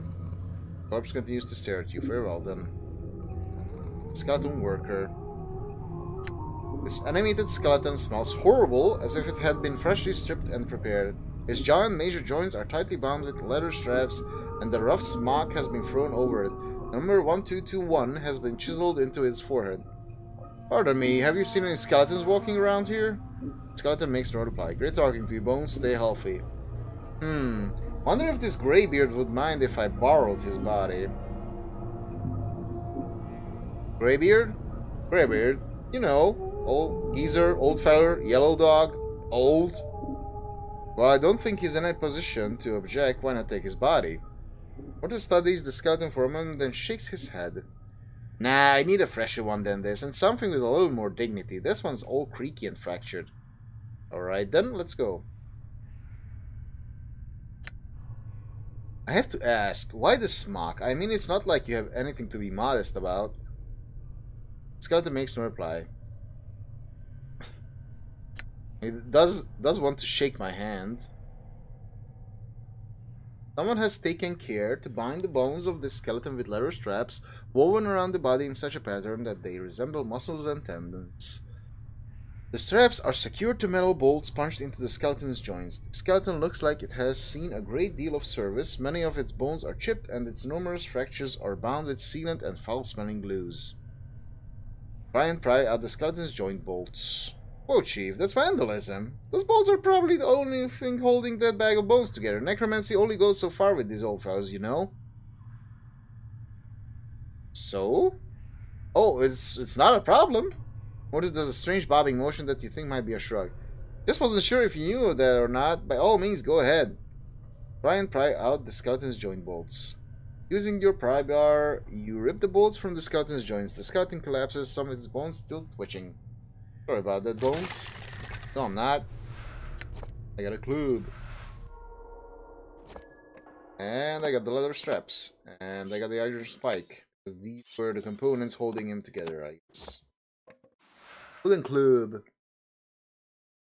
Still not usable by mages. This crude wooden club has seen better days, but it still looks sturdy enough to be used as a weapon. Leather strap. This is a leather strap used to bind the skeleton worker's bones together. Although the strap is frayed along the edges, it still looks pretty strong. And this can be used as a weapon. Iron spike. 1 out of 1. Oh, sorry, not 1 out of 3. 1 free piercing. Speed 2. Weight 2. Proficiency edge not usable by priests. This is a crude iron spike covered with rust. If necessary, you could use it as a dagger. That neat. Okay, so we've done this. Poor guy fell apart. Yeah, that lady is going around. Don't want to talk to her. Yeah, that's something I need. Alright. Mortuary Sanctum Key. This heavy key is a strange fusion of bone and an unidentifiable blood-red metal. Its jagged C-shaped head looks like it's ready to clamp down on whoever holds it. This key is used to open the inner gates in the mortuary. Using keys in Torment, you only need to have them in your inventory to unlock a door. In some cases, the key will vanish after it is used. This is done when the key is no longer needed and frees up your inventory slots for other more important items. Which is very neat. It's very much like in Resident Evil.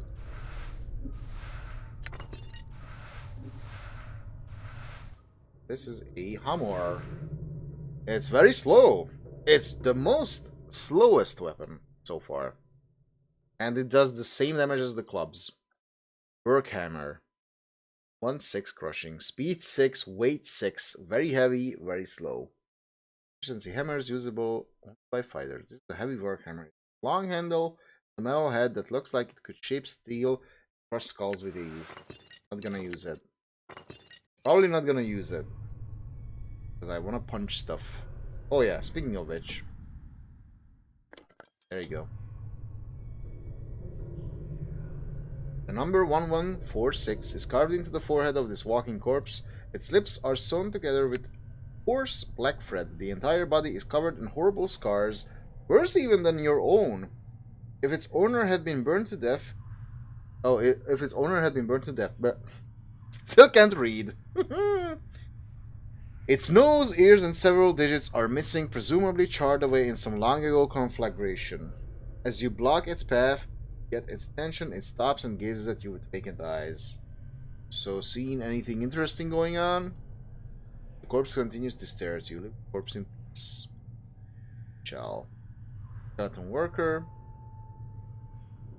The skeleton has either seen a great deal of combat or has fallen down one too many staircases. Both its arms and legs have been broken and rebuilt with the aid of leather straps and thin iron rods.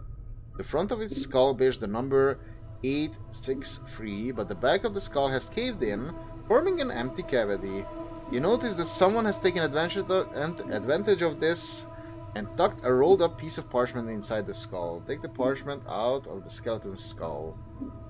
You slip the parchment out of the worker's skull. Oddly enough, it looks as if the skull cavity is intended to store messages. A tiny string is attached to the parchment from a hook bolted inside the skull. It is to keep the parchment from accidentally falling out. Unhook the string, take the parchment. You unhook the string and glance over the parchment. It looks like a reminder from one of the mortuary custodians. Judging from the note, the skeleton seems to be a walking messenger of sorts. As you take a second glance at the skeleton, you realize it is stopped in front of the slab because it can't figure out how to move past it. Examine the skeleton again. Wait, whoops. Sorry about taking that parchment, but I doubt you would have delivered it anytime soon. Skeleton makes no reply. I have to ask, are those broken bones from combat or from falling down? They're healthy bones. How about this skeleton mortar? We'll do it as a body.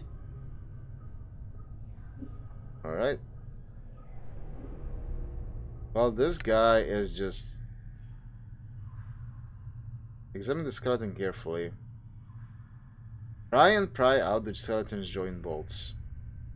Using your pry bar, you rip the bolts from the skeleton's joints. The skeleton collapses, some of his bones still twitching. Sure about that bones? No, we're not. Give us your club. Go. Don't think I can stack. Oh, I can stack these though. Right.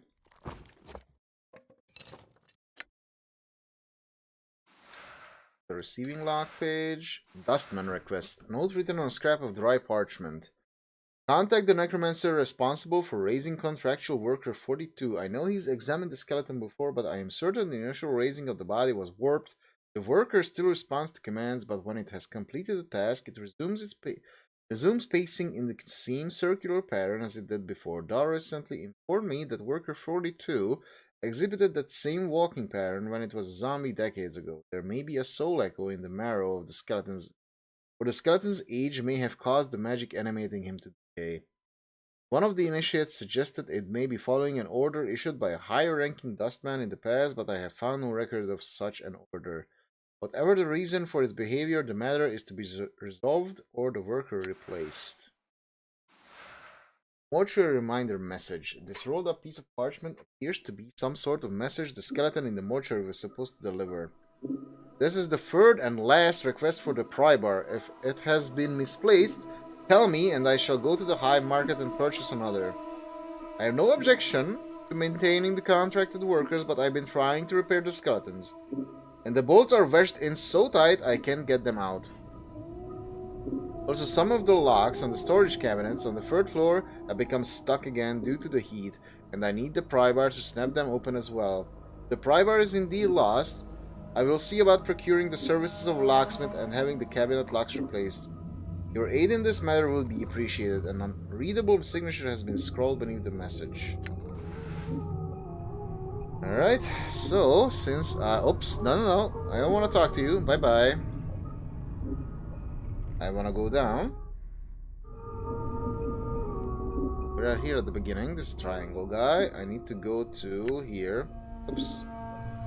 Alright. Go to here. Go to there. And I want to give Irene the embalming fluid and the needle and thread she asked for.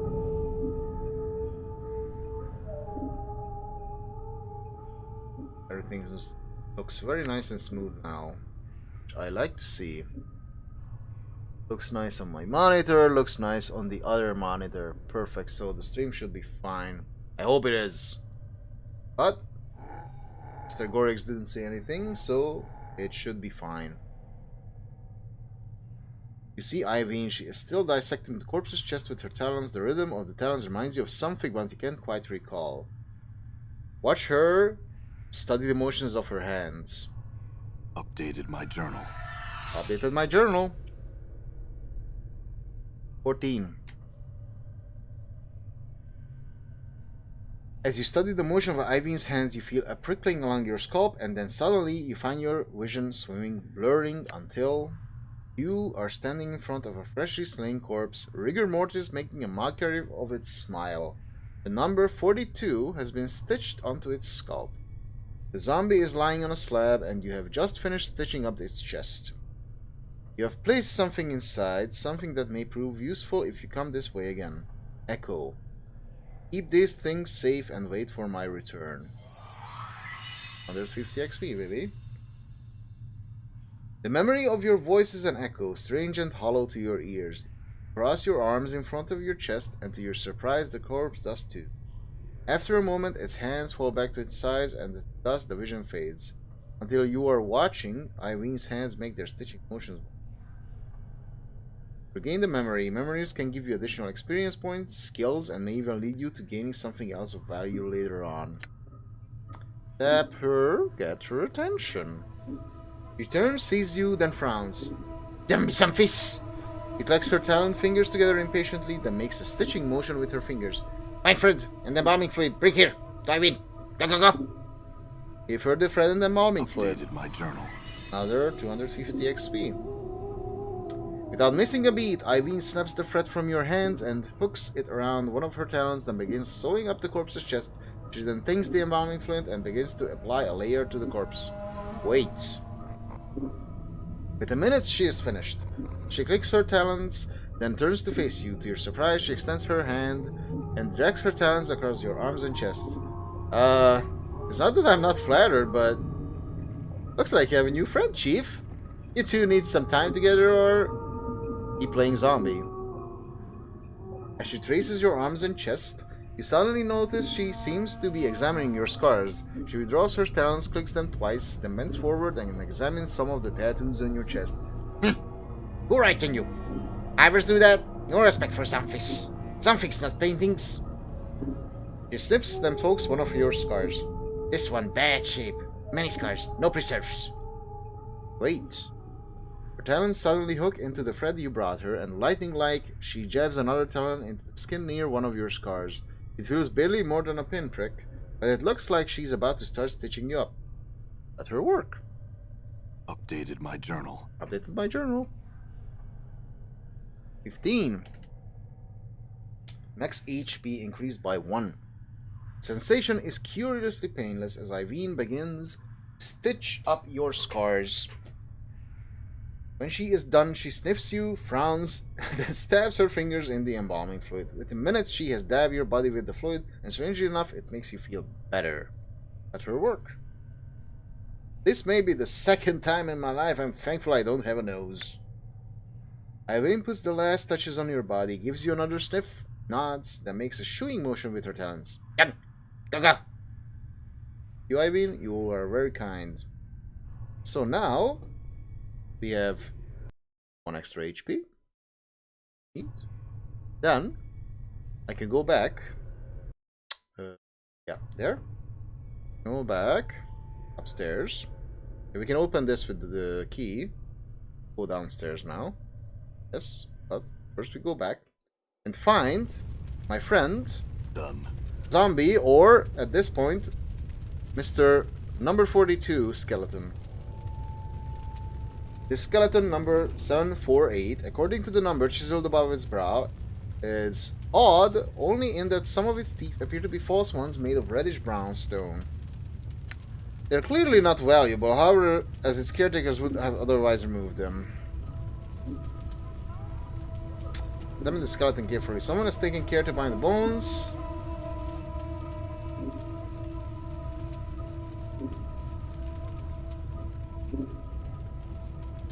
Someone has taken care to bind the bones of the skeleton with leather straps worn around the body in such a pattern that they resemble muscles and tendons. The straps are secured to metal bolts punched into the skeleton's joints. The skeleton looks like it has seen a great deal of service. Many of its bones are chipped and its numerous fractures are bound with sealant and foul-smelling glues. Using your pry bar, you rip the bolts and... sorry, Bones. I am so sorry, Mr. Bones.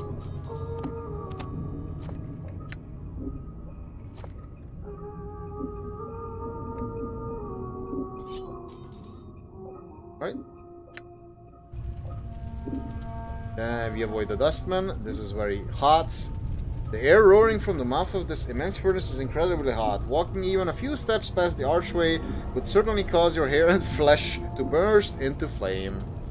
That just sounds neat, if you ask me. This guy. The skeleton seems particularly old.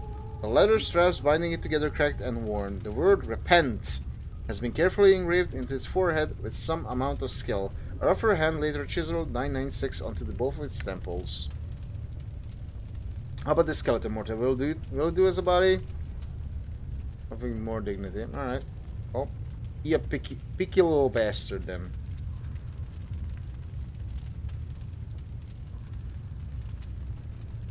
Nope. Don't want to talk to you. I want to talk to the zombie. This corpse's slightly misshapen head appears to be held together by a number of narrow metal bands bolted directly onto the skull.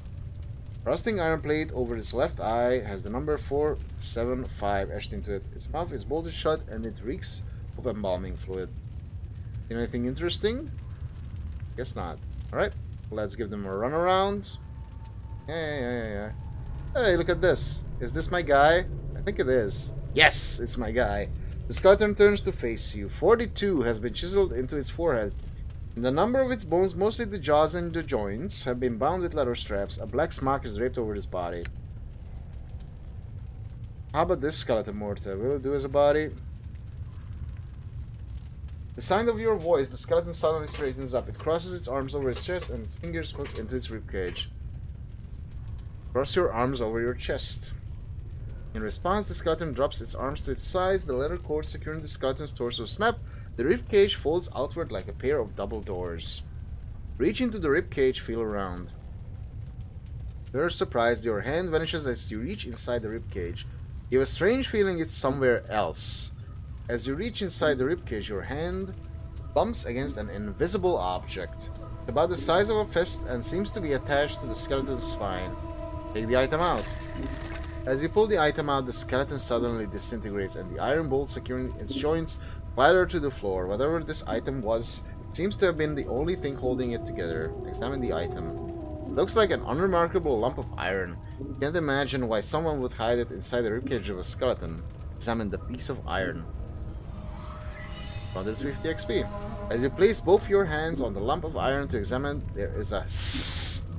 And the metal evaporates, leaving behind a strange dagger, a handful of coins wrapped in a dirty cloth, and 2 bloody teardrops. These look like they were inside the lump of iron. Take the items and leave. Well, I would love to. Take the wooden club as well, because why not? And they still want to chase me, alright. Well, I don't want to chase them. Numbers 613 are cut deeply into this plodding corpse's forehead, but an inch of shredded leathery skin separates the 1 and the 3. Looking closely, you can barely make out the 2 carved there. So, seen anything interesting going on? Nothing. Right? There's a little zombie lady. The skin of this female corpse is heavily tattooed with intricate patterns. The skin of her brow has been peeled back so that the number 1148 could be chiseled into the skull beneath. Her mouth has been sealed shut with thick, rough stitching. So doing anything later. Continues to stare. And we leave her in peace. Junk! Yes. Give me junk. I want junk. Yes. Or clubs too. Let's see. Oh, I can give 2 of these to Arthur. Go. And some trash. We can carry it, and I will replace this knife with this knife because that is a better knife. Is a much better knife. Green steel knife. Damage 1-4, piercing speed 1, weight 0, proficiency edged. Not usable by priests. Razor sharp knife has been forged out of a faint Batorian green steel. Found only in the wastelands of Avernus, this peculiar green ore can be tempered into metal much lighter than normal steel. In addition, green steel weapons tend to retain their remarkably fine edges and are capable of dealing out more damage than their standard counterparts, but still hard to read. There you go. Yeah, I did remember this correctly. You can turn into like health point. It's correct. Instead of the little colored bar. Nope.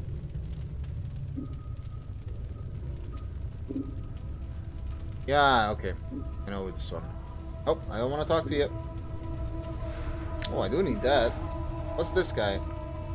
Yeah, this was the repent guy.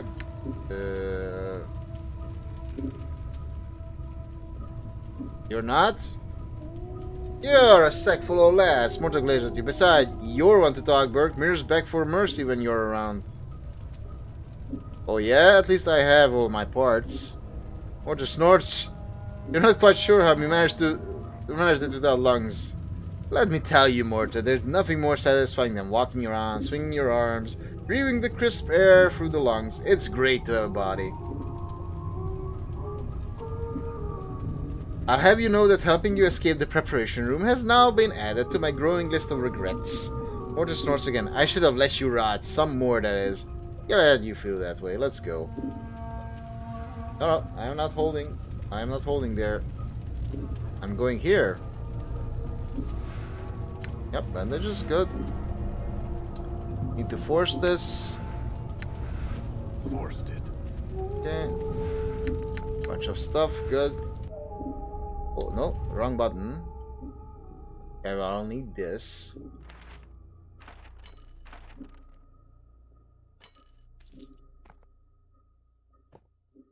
I'll need this for sure. Wait.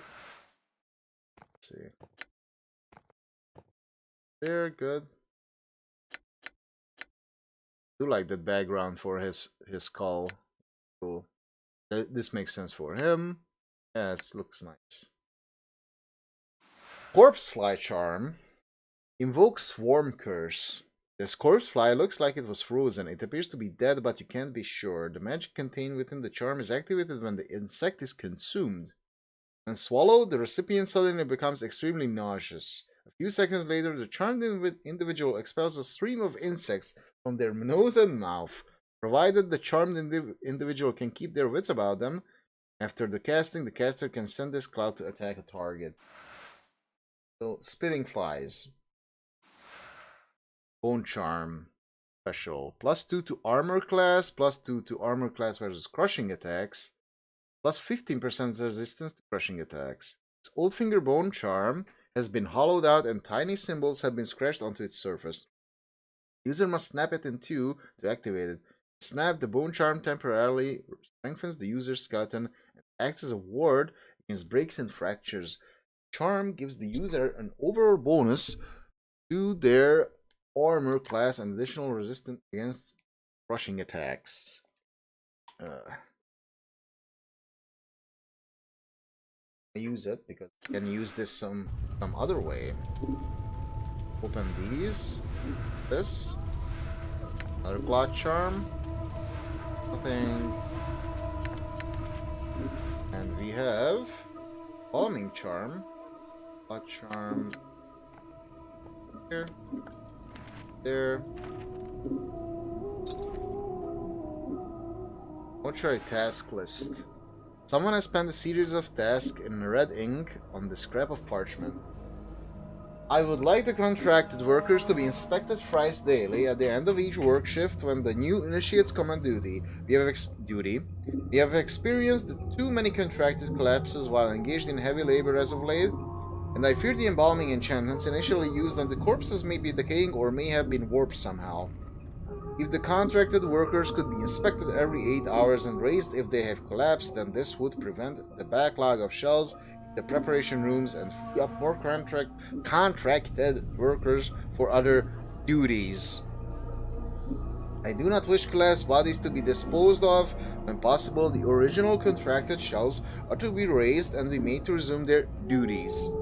I have included spare embalming charms within the shelves for the initiates on duty. They are to be used only when the shells cannot be repaired, stitching, bandaging, or applications of embalming fluid. Dustman Embalming Charm Lesser invokes Embalming Minor, 3 charges. Usable only on Nameless One and Morte.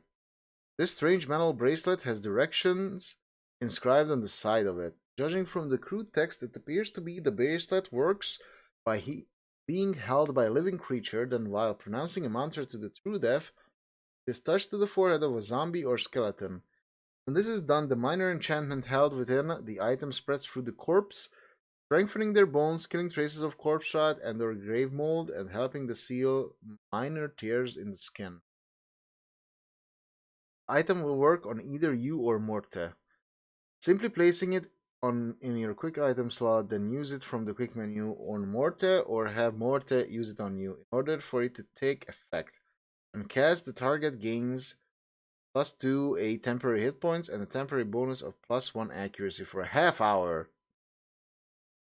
A real half hour or the game's half hour? Because it's in like quotation marks.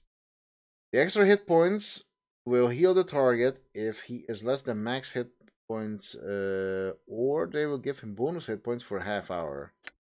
But that's not in quotation marks now. If I click this, I forget to click that.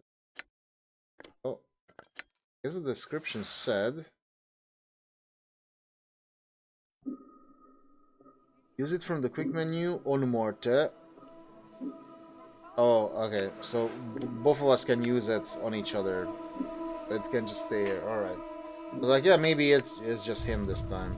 Like special ability. That. Anything else I left out here? See our little map. Okay, ran around everywhere. Opened all the doors. So we can just go downstairs now and they open even more doors. Also, let me check my journal. Completed. Strange woman with talent hands and tallow-colored flesh on the second floor mortuary embalming room mistook me for a zombie and asked me to fetch some embalming fluid and needle and thread for her. It took a little while, but I was finally able to find some and deliver them to her. Beasts. Skeleton. These skeletons have been given a semblance of life through necromancy. Although these skeletons have no ligaments or musculature, their joints are bound with thin metal bolts and their bones appear to be bound with leather straps and cords wound beneath their armor. Skeletons suffer less damage from any slashing or piercing weapons. Crushing weapons such as clubs and hammers inflict normal damage. Yep. Crush their bones. Fun.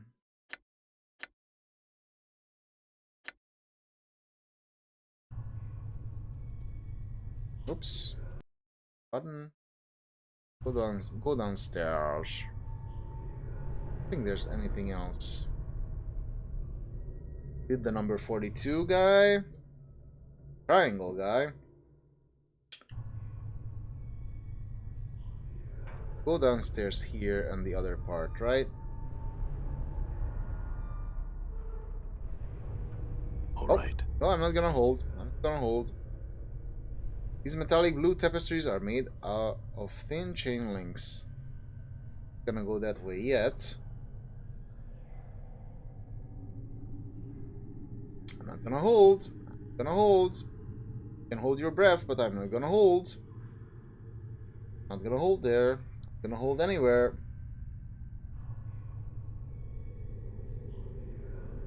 This looks like a large tomb. Marble surface gives it a rare, elegant look. That's me. Oh, zombie guy. This doddering corpse has had its eyes sewn shut as well as its mouth. The number 732 is carved into its brow. Fretwork that keeps its ocular cavity sealed looks extremely old. You wonder if the eyes were sewn shut before or after the man's death. You notice he is carrying a huge tome in his hands, as if taking it somewhere. Take the tome from his hands carefully. You carefully take the tome from the corpse's hands. It doesn't seem to notice. The tome appears to be a book of enchantments and wards. It is filled with diagrams and charts detailing various aspects of the necromantic arts. The book itself is extremely heavy. As awkward as the zombie is, it must be extremely strong. Turn the corpse again. Sorry about taking that book from you. It just looked too interesting to pass up. The corpse continues to stare at you. Leave the corpse in peace. Alrighty then. Tome of Bone and Ash. Tome of Bone and Ash, weight 5. This is indeed a very heavy book. This worn leather-bound tome. Yeah, I'm adjusting my chair. Sorry if you hear like weird sounds. Sorry about that. This worn leather-bound tome lists diagrams and charts detailing several minor wards and enchantments. There are numerous drawings of skeletons, bones, and the manner by which they may be preserved over time. Of particular interest is the section regarding guardians. Apparently, the dustmen animate corpses of fallen giants to serve as guardians for the mortuary. To make them even deadlier, armoring enchantments are woven into their breastplates to help shield them from attacks. The book is much too complex for you to absorb all at once, but it looks as if you could refer to certain sections when the need arises, which I shall. This brings me up to... This is the other part too. Yeah, go downstairs. There was another door, right? This one. All There right. you go. There you go. There you go. There you go. There you go. There you go. I knew I forgot something. This is important. Important to check everything always. Oh, look at that. Bandage, baby. Bandage, baby. Go. You. What for you? It's here. And it cannot stack, which is very weird. Should all be fine.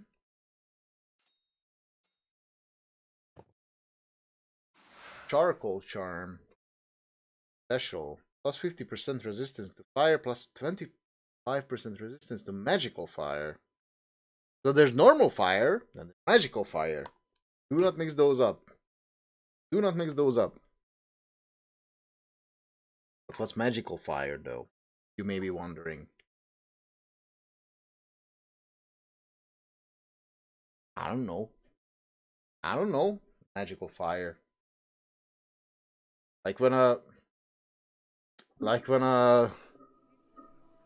unicorn farts and you hold your lighter to it. There you go. Magical fire. It's rainbow colored. I don't know. I don't know. That's probably magical fire. So God forbid we run into a unicorn who farts on us and I accidentally use my lighter and he basically casts rainbow fire on me, aka magical fire. Also, hey there, Mr. Wilson. Hope you're doing good. Thank you once again for your help last time with this. And I think it should all be fine now. You can confirm or deny this time, but yeah, hope you're doing great. How was your day? Hope not too exhausting. Hope you can relax nicely. Let's see, charcoal charm. This piece of charcoal is a charred bone fragment of some creature, perhaps a finger bone or a talon. Various symbols have been scratched onto its surface. The scratchings are so faint you almost miss them. This charcoal charm temporarily protects the user against flames and extreme heat. Use the charm bone is snapped and both halves are ground to powder. Then the charcoal dust is rubbed over the heart of the user. Oh.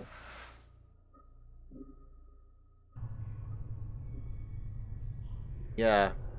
But now that I look at everything, it just works. I think it just works fine. No stuttering. No stuttering or anything.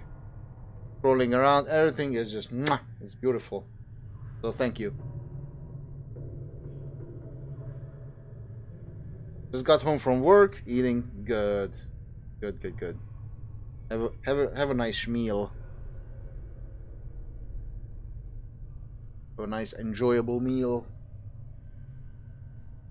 Especially ghastly looking female corpse is missing its ears, nose and lips. In order to sew her jaw closed, whoever prepared her had to draw the skin especially tight around her mouth. You can still see a line of crooked yellow teeth through the open slit that remains. The number 891 has been carved into the flesh of her brow. So doing anything later? Corpse continues to stare. Farewell then. Oh. Let's see. Something is not comfortable.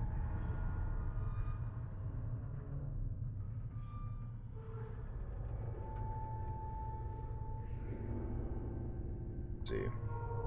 This. Don't throw the key. Still don't throw the key out. Okay, I wanna go down here.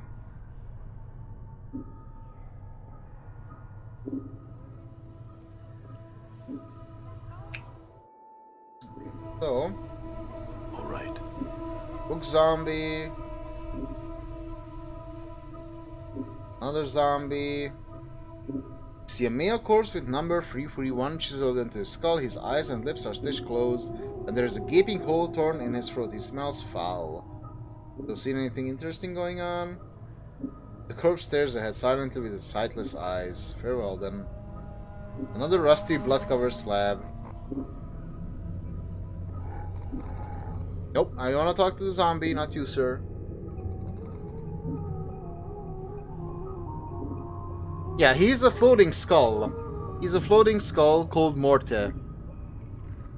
And at some point, because you already have the option here, if you run into any other skeletons, you could steal their body to have Morte, your companion, have a new body, but I never managed to figure out so far how to do that, but it's an option.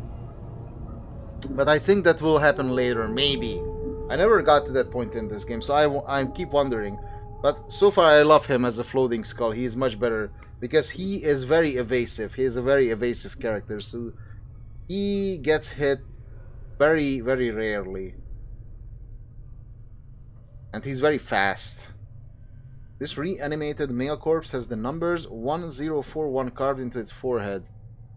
Despite its taut, desiccated flesh, it is apparent that its features once had a rather exotic cast. Then the zombie's lips have been stitched closed, most likely to prevent it from moaning incessantly, and it smells strongly of formaldehyde.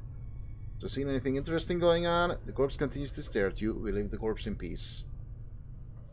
And then there's another lady. Yeah, look at that.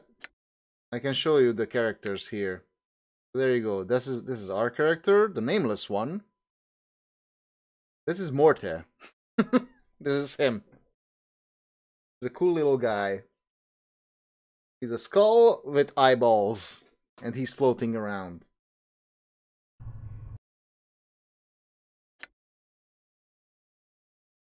This is him. Cool What's up? little guy. Okay. Okay. Yeah. Huh? What?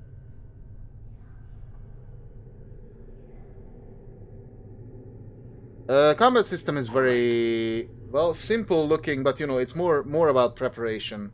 I don't think this game is that much about the combat. It's more it's more about the dialogue. This is a very much a dialogue heavy game.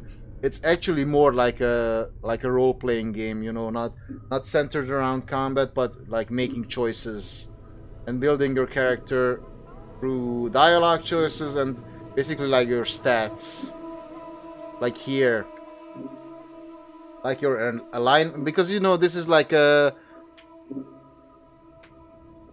because this is like D&D. This is Dungeons and Dragons. This place takes place in Dungeons and Dragons, or more specifically, it's inside Forgotten Realms, which has so it's Forgotten Realms, and Forgotten Realms like has Dungeons and Dragons, and this takes place in the same world, but this is, let's see, world maps.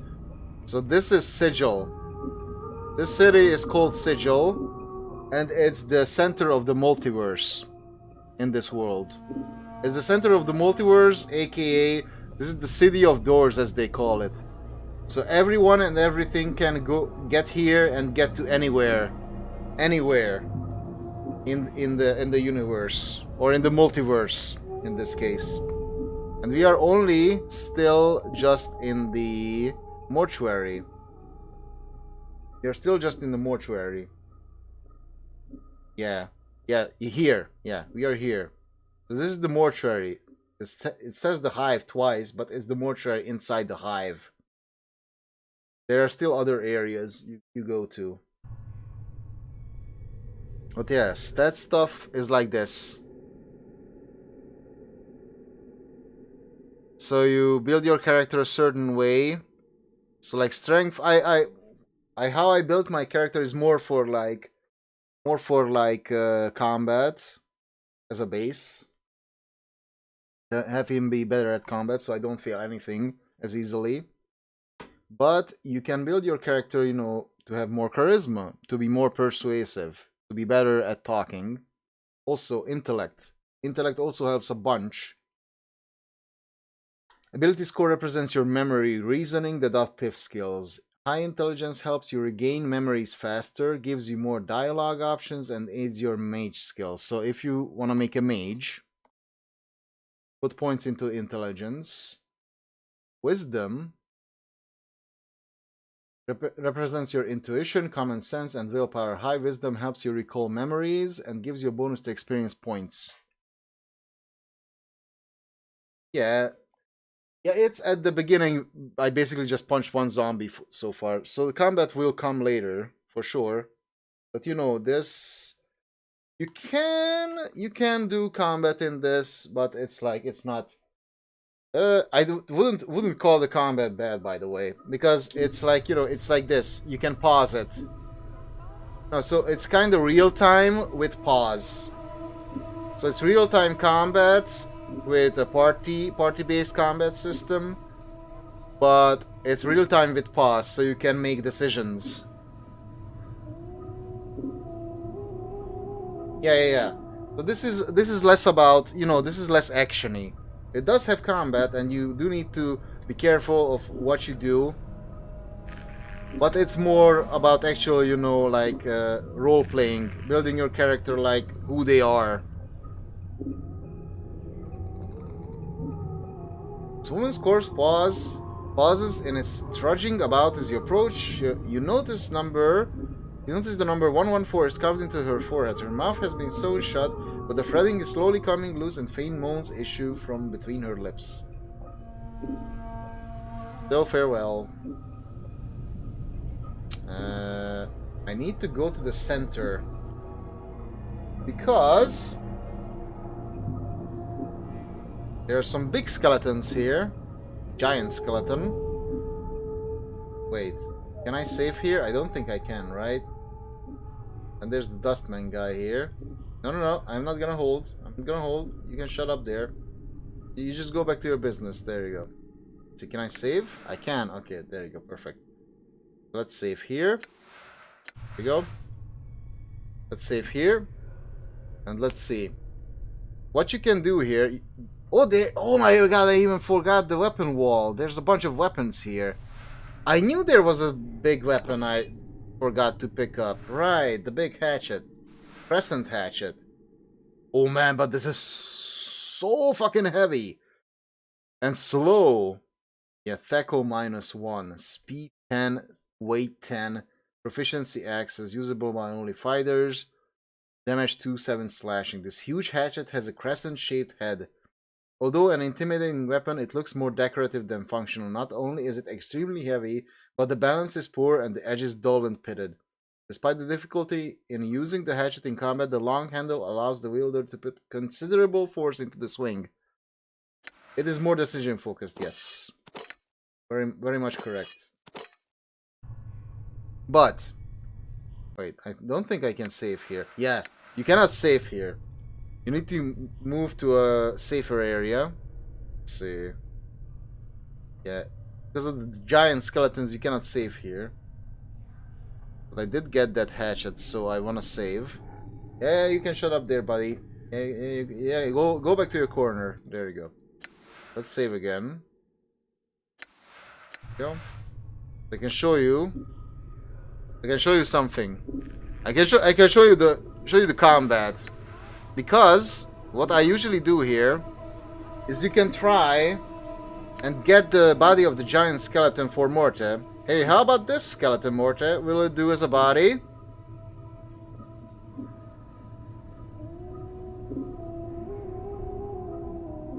Oh yeah, before you is a giant skeleton in ornate bronze armor. The armor has been bolted onto the skeleton's frame and a series of elaborate symbols have been carved across the breastplate.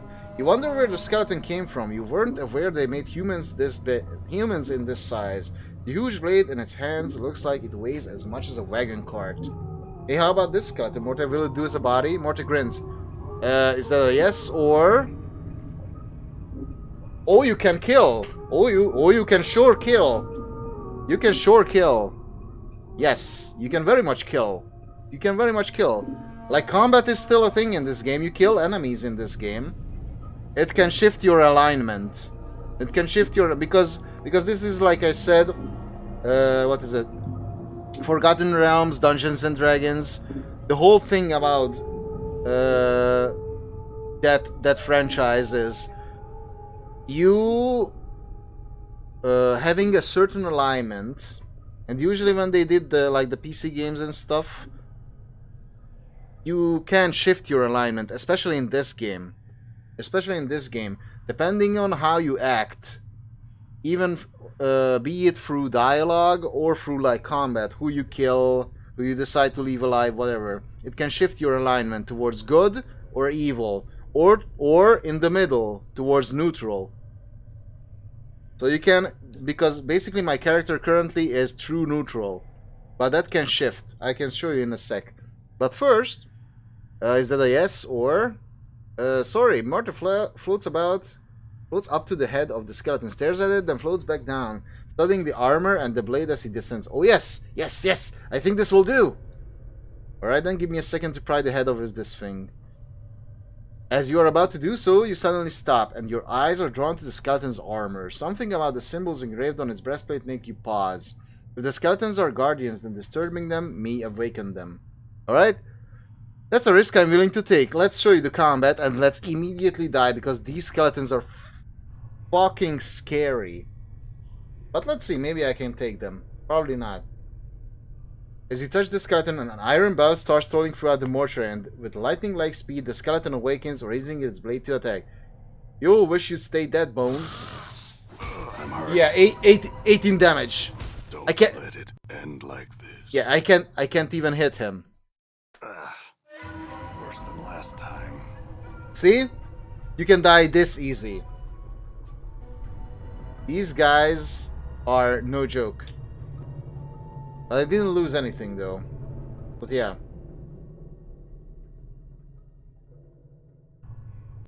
You know what? I won't even reload because this can just happen. You will just always wake up here. I don't think I lost anything. Did I lose anything? No, I didn't lose. I didn't lose my money. I didn't lose my items. It's perfectly fine. So you can die very easily, as you can see. Yeah, because you need your character to be able to hit better. And if so, let's go over that. So I myself, you know, I'm no expert at this. I'm just trying to figure out stuff. But when you figure up your when you level up your character, your stats. So here, look at dexterity. The ability score represents your agility, reflexes, and hand-eye coordination. High dexterity makes you harder to hit, and aids your thief skill. So this makes your character able to dodge more attacks. Your exceptional, so this is at 15 currently. Exceptional dexterity gives you +1 bonus to your armor class. So AC armor class is here. It's 9. This starts at 10. This starts at 10 when you are starting the game. This starts at 10. I lowered it to 9 because I leveled up dexterity. As it says here, armor class. The number represents your overall defense. So this is 1. This is your defense. The lower the number, the harder it is for your enemies to hit you. So this basically influences how many attacks your character will be able to dodge. Because, you know, it's basically, you know, gets automated once you start combat. You can still make choices, like, you know, run away or cast a spell, use a special ability, use items, whatever. But the attack itself will depend on what kind of weapon you use, what their speed is. Like if I, let's see, so if I like use the fist irons, you can see the speed here and what type of damage they do. Then you have scalpel, piercing damage. Once again, very speedy weapon. Pry bar gets a bit slower, speed 4, but crushing damage. Another knife, piercing, speed 1, very fast weapon. But then you have this shit. Speed 10, weight 10. Very heavy as the description says, and very fucking slow. Thaco. Yeah, Thaco. Let's check that. Thaco is, let's see, information. Time with party 8 hours. Yeah, that's inside the game. Strongest creature killed. Favorite weapon, fist. Party experience.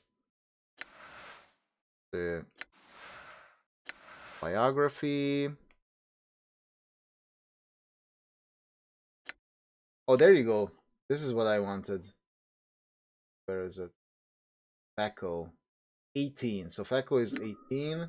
His Thaco is 19. So I think this says, yeah, proficiency. Number of attacks, 1, 2, or 6. Really? Or 2. I think Thaco is something to do with like hitting stuff, but I'm not sure. I'm not very good at this RPG stuff with Dungeons and Dragons stuff, but yeah. So let's go back to where I was, and let's not do anything foolish. I get murdered with the big skeleton. Because what you're supposed to do here, I think, is I picked up a big book. Yeah. He's not hostile, so I can talk to him again. What you're supposed to do is this book. I picked it up. It has descriptions about certain like enchantments that you can remove from the big skeletons. And you can get an item out of this.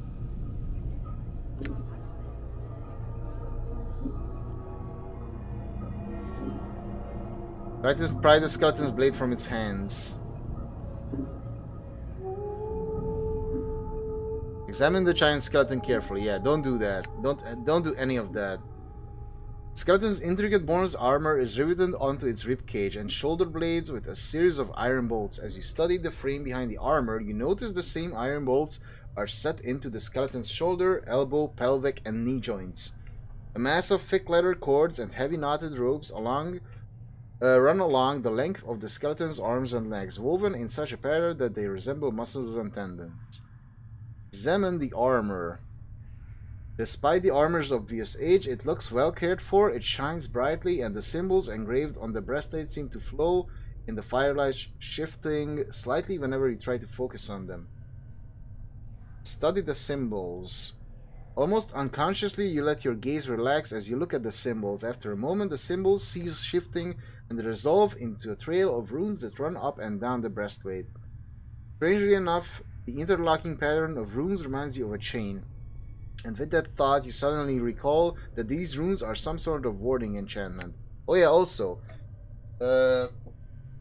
let's see. So I was talking about like Dungeons and Dragons, and this game takes place inside the same universe. Like there's also like the Baldur's Gate series, and recently they made Baldur's Gate 3.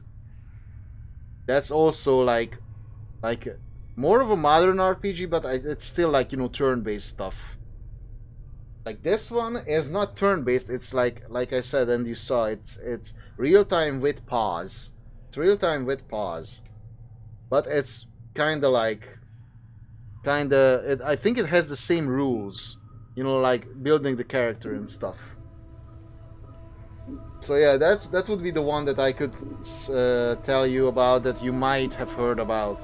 To give you a little bit of a reference. So let's see. Study the runes, try and recall the enchantment. Study the runes for a while, but you can't decide the enchantment. It looks pretty complicated and you're having a hard time concentrating. Compare the runes to the runes in the Book of Tome and Ash.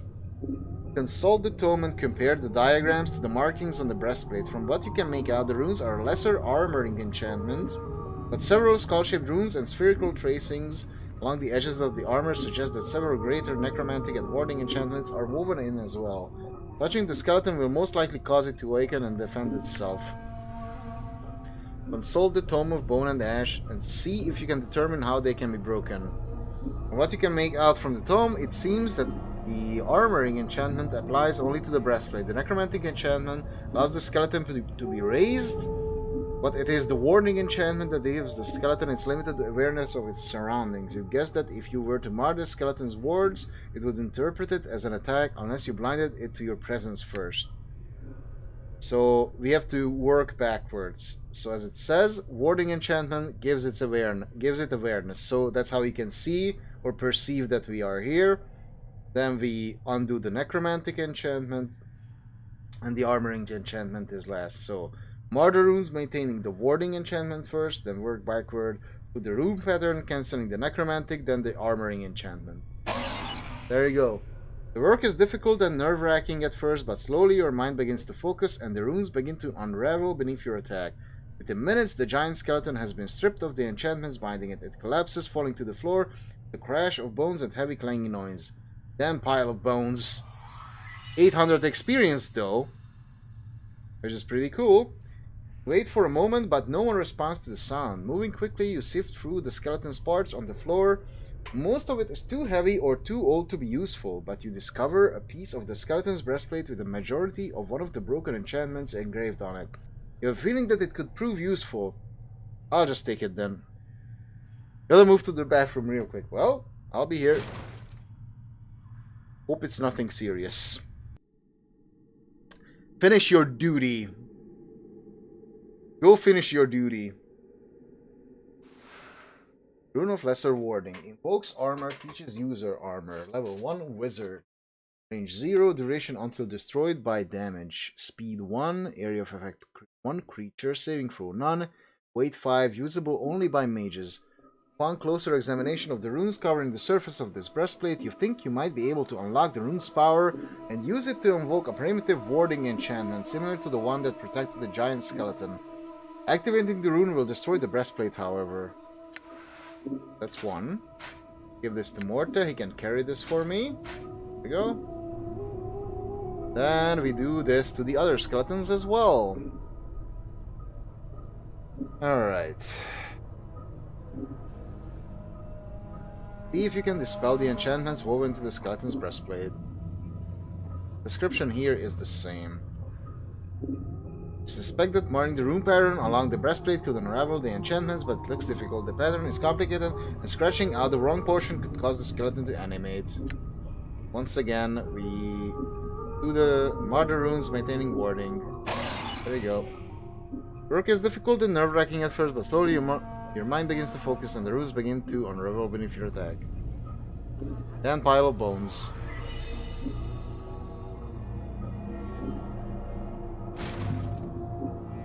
Another one. Rune of Lesser Warding. I think these are the same. Skellington. Okay. Expected marring the rune. Mar the runes. Spelling the enchantment is easier this time around, and the runes quickly unravel beneath your attack. Within minutes, the giant skeleton has been stripped of the enchantments binding it. Remembering what happened to the first, you catch the skeleton before it falls, and with a grunt, slowly lower it to the ground. Let's see what we got this time. You quickly rummage through the skeleton's remains, and once again uncover a piece of the skeleton's breastplate. Like the first, this one also has a fragment of his broken enchantment engraved on it. It could prove useful.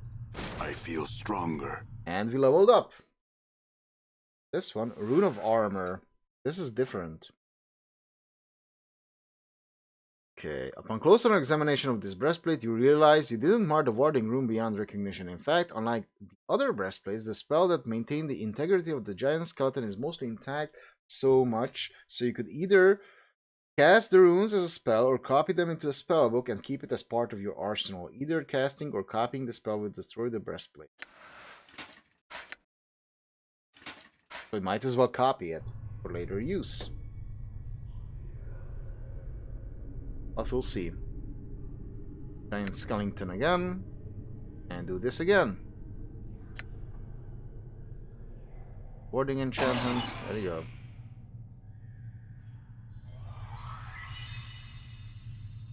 Looks like my skills have increased. Yep. And they both leveled up. Rune of Greater Warding. Oh, there you go. This is a big boy. Shield. Upon closer examination of the runes covering the surface of this breastplate, you think you might be able to unlock the rune's power and use it to invoke a primitive warding enchantment similar to the one that protected the giant skeleton. Activating the rune will destroy the breastplate, however. Right, so we have all of these. Let's level up. There we go. Nameless 1, leveled up.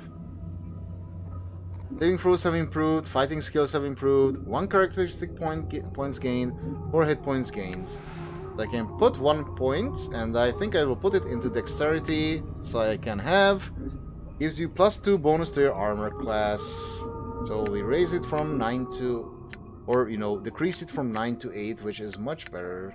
So we can get more dodgy. Then Mr. Morte. Saving throws have improved, fighting skills have improved, 4 hit points gained, 2 hit points gained from Constitution. Look at that, he has more hit points than me. He's a tough lad. We cannot give him any other points. Okay. Gone. Alright, what is undiscovered here? I don't think much. Don't think much. Oh, I paused. Can't still pause, really. I got this order, right?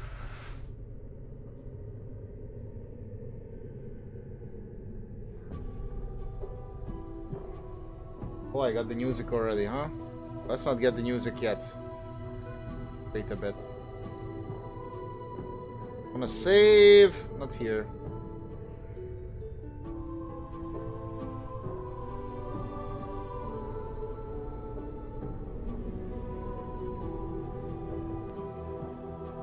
I'll wait here.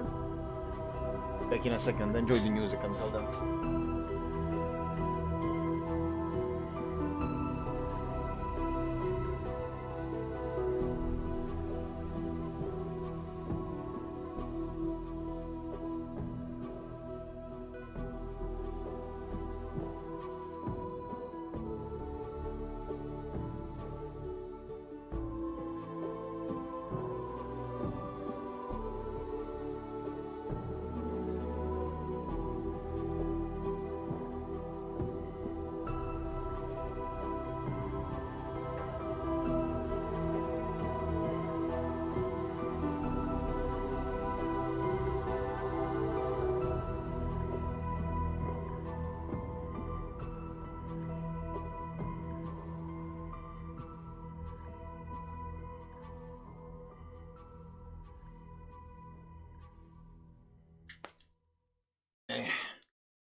Let me... Time. Alright. Fine. Alright. But let's wait a bit.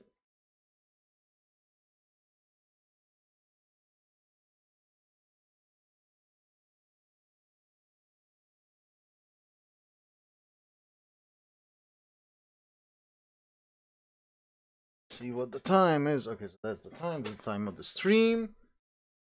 I want to go for at least 1 more hour. And we're about to leave mortuary anyway. Let's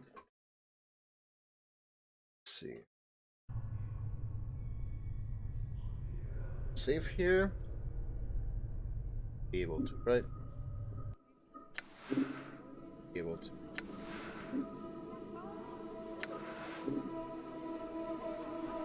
Oh, new save. Save this over. There we go.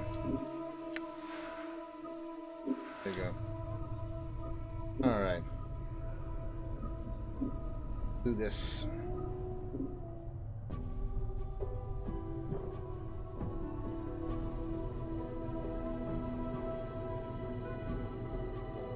The plaque on this beer says, "Here lies Daeonara." This looks like a large tomb. The marble surface gives it a rather elegant look. Alright. You see a strikingly beautiful ghostly form before you. Her arms are crossed and her eyes are closed. She has long, flowing hair and her gown seems stirred by some ethereal breeze. As you watch, she stirs slightly and her eyes flicker. Greetings? You. What is it that brings you here? Have you come to see firsthand the misery you have wrought? Perhaps in death I still hold some shred of use for you, my love. Her eyes slowly open, and she blinks in confusion for a moment, as if uncertain where she is. She looks around slowly, then sees you. Her tranquil face suddenly twists into a snarl. You! What is it that brings you here? Have you come to see firsthand the misery you have wrought? Perhaps in death I still hold some shred of use for you. Her voice drops to a hiss. My love. Who are you? Spirit makes a begging motion with her hands. How can it be that the thieves of the mind continue to steal my name from your memory? Do you not remember me, my love? Ghost stretches out her arms. Think. Voice becomes desperate again. The name. Daeonara must evoke some memory within you. I don't want to lie. No, I'm sorry. My memories are lost to me. Then it is as I feared. I am truly lost to you. And what was once an inconvenience for you, you now have the excuse to discard me as you have my memory. Inconvenience? Discard you? I do not know you, Spirit. My memories are no more. Tell me, who are you? What do you know of me? You are one both blessed and cursed, my love, and you are one who is never far from my thoughts and heart. Blessed and cursed, what do you mean? The nature of your curse should be apparent, my love. Look at you. She points at you. Death rejects you. Your memories have abandoned you. Do you not pause and wonder why? Memories aside, and assuming death has rejected me, why is that a curse? I do not doubt your ability to rise from the dead. I do believe that every incarnation weakens your thoughts and memories. You claim you have lost your memory. Perhaps it is a side effect of countless deaths. If so, what more will you lose in successive deaths? If you lose your mind, you will not even know enough to realize that you cannot die. You will truly be doomed. Countless deaths. How long has this been going on? I do not truly know, except that it has gone on long enough. I have some other questions. What is it you wish to know? Who are you? Ostomy, convenience, cursed. I am still trying to get my bearings, actually. What else can you tell me about myself? I know that you once claimed you loved me and that you would love me until death claimed us both. I believed that, never knowing that the truth of who you were or what you were. What am I? You... I cannot. Suddenly freezes. She speaks slowly, carefully, as if her voice frightens. The truth is this. You are one who dies many deaths. Deaths have given the knowing of all things mortal, and in your hand lies the spark of life and death. Those that die near you carry a trace of themselves that you can bring forth. Welcome back, Mr. Wilson. Just in time. We are about to leave, I think. All of the skeletons have been reduced to nice little pieces of armor. Sayonara speaks the words, a crawling sensation wells up in the back of your skull. You suddenly feel compelled to look at your hand. As you lift it up and look at it, you can see the blood coursing sluggishly through your arm, pouring into your muscles, and in turn, giving strength to your bones. Updated my journal. 1,000 experience. Updated my journal. Updated my journal. 16. We are at 16. I hope I didn't miss anything.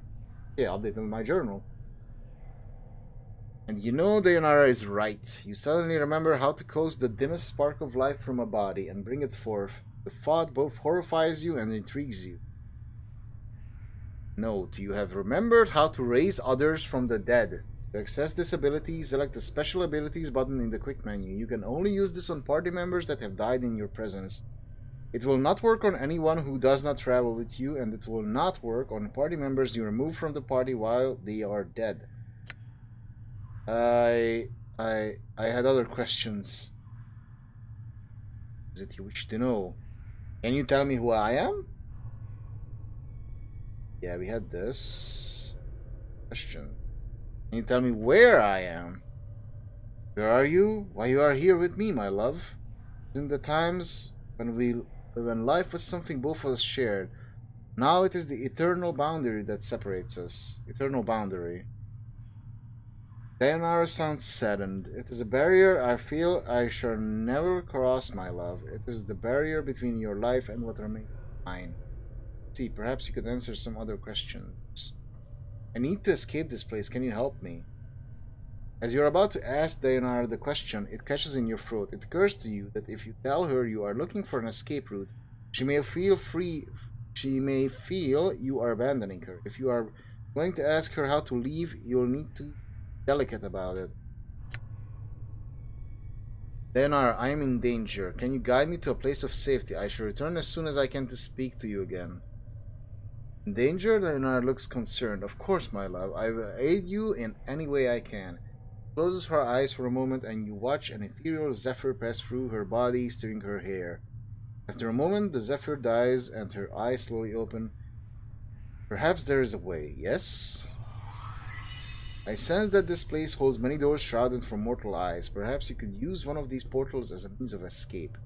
Portals? Portals are holes in existence leading to destinations in the inner and outer planes. If you could find the proper key, you could escape through one of them. Key? Dayanara pauses for a moment as if attempting to remember. Portals will reveal themselves when you have the proper key. Unfortunately, these keys can be almost anything. Motion, a piece of wood, a dagger of silvered glass, a scrap of cloth, a tune you hum to yourself. I feared that the dustmen are the only ones who would know the keys you could leave their halls, my love. I see. I had some other questions. Nothing now, Dayanara, though I shall return. Farewell. Hold a moment. I learned much when I traveled with you, my love, and what you have lost, I have retained. I have not divulged all that I know to you. My sight is clear, whilst you fumble in the darkness for a spark of thought. And what is it your sight sees that I do not? Time itself relaxes its hold as the chill of oblivion slowly claims us, my love. Glimpses of things yet to come swarm across my vision. I see you, my love. I see you as you are now, and Dayanara grows quiet. What is it? What do you see? I see what lies ahead for you. It ripples through the plains, stemming outward from this point. Shall I speak of what I see? Tell me.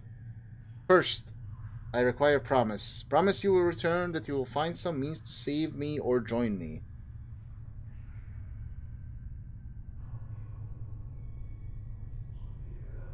Make vow. I swear I will find some means to save you or join you. This is what my eyes see, my love. Unfettered by the shackles of time. Wait for her to continue. You shall meet enemies 3, but none more dangerous than yourself in your full glory.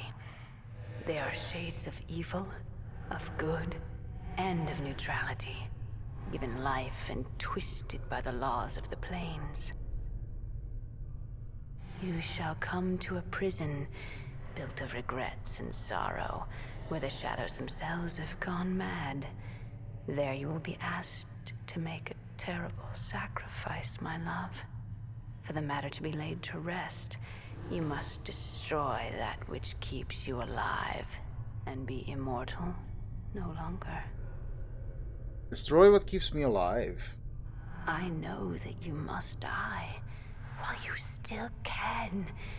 The circle must come to a close, my love. You were not meant for this life. You must find that which was taken from you and travel beyond, into the lands of the dead. Die while I still can. Updated my journal. Updated my journal. Updated my journal. 17 times. I do not doubt your ability to rise from the dead. I do believe that every incarnation weakens your thoughts and memories. You claim you have lost your memory. Perhaps it is a side effect of countless deaths. If so, what more will you lose on successive deaths? Lose your mind, you will not even know enough to realize that you cannot die. You shall truly be doomed. Farewell, Dayanara. I shall wait for you in death's halls, my love. She smiles, but there is only sadness in her. Closes her eyes, and ethereal whisper she fades. You back with me, Chief? Kind of drifted out on me there. No, I'm fine. Do you know who that spirit was? Spirit? Spectre I was talking to, the woman. You were rattling your bone box with some woman? Where? Martha looks around excited. What did she look like? She was right on top of the beer. Didn't you see her? No, you just kind of drifted out for a bit there. Just stood there, statue-like. I was a little worried you'd gone adult on me again. No, I'm fine, I think. Let's move on. So... Also, since she mentioned stuff about good, evil, and neutrality, there you go. This is my current alignment, which can change, depending on my choices. This represents your disposition toward good or evil, law or chaos. Current alignment, true neutral. True neutral characters believe in maintaining the balance of law and chaos. They don't dip to the scales between the two and tend to oppose anyone who does. Is chaotic good. Chaotic good characters aren't concerned with structure or order. They are individualists who tend toward performing acts of kindness, which is pretty neat. But I kind of prefer this. This is closer to my kind of beliefs in life. True neutral. Although I do love chaos. Yeah.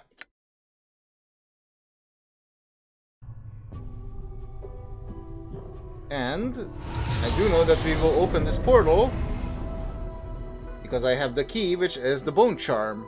Because even though I killed the guy, I do know that you can... And the thing is that you don't need... Which is cool, that you do not need to talk to the guy to get the clue that you can open this portal here. If you have the right item, you will be just surprised. Oh, what did this? Then you go back on a separate playthrough or just reload the save or whatever. Talk to the guy who was like spying here as a zombie, disguised as a zombie.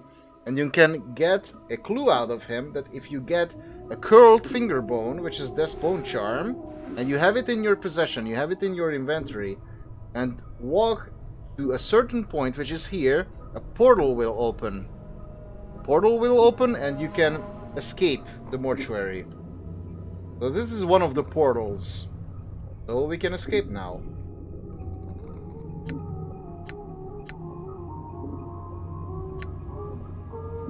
Dayanara.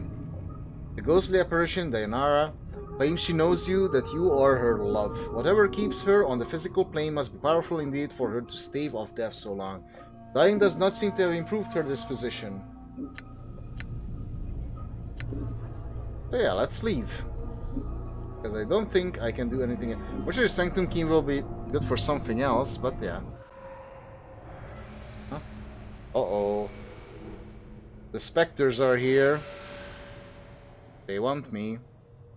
They want me for something. There you go. This brazier has long since run dry of oil. Only ashes remain in the bottom. Done. Ends note. Yeah, this was meant for the little guy who was the spy. This was like an escape route. This sarcophagus appears to have been here for centuries. There's no lid. The exterior seems to be made of solid stone. Alright, so, Pen's note. This note has been written with remarkable penmanship upon the finest parchment. Vexus. If you are reading this, then you have undoubtedly failed in your task and have been forced to use the escape route I arranged. I've told you that your little disguise idea was ridiculous. In any case, you'll need to lay low for a while. The dustmen may be deluded, but they are not fools, and they will certainly seek retribution for our intrusion. I've left you some coins. Use them to secure a hiding place in the hive, preferably in Rackpicker Square. The dustmen will be unwilling to look for you there. Once you have secured a new hiding place, I have a new mission for you. Find out where Farad is getting those bodies he's delivering to the mortuary. It's apparently causing the dustmen a great deal of upset, and I wouldn't mind knowing myself. Reports are that the stone-faced dustman, the Gathering Dust Bar, Initiate Emmerich, I think the fool's name is, been sending out finders to try and mark Farad's movement. See if you can find out how far along he is and hinder his efforts until we know more about Farad's activities. I don't want Emmerich finding out something before we do. 10. So, let's go to the city proper. Welcome to Sigil. As you can see in the bottom right corner, this is the city of Sigil, and it is in the middle of the multiverse. The city of doors. So finally, the game begins. For reals.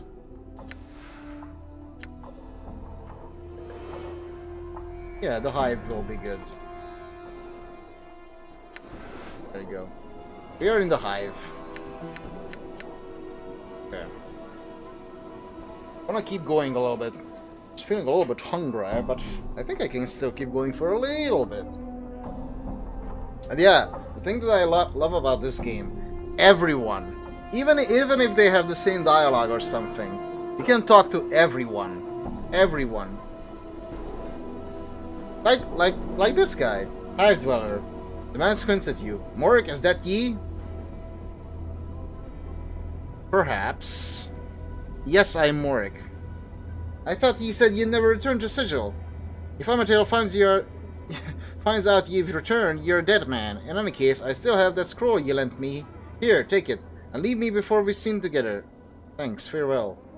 Alright. What did he give me? Ooh! Scroll of Magic Missile, there you go!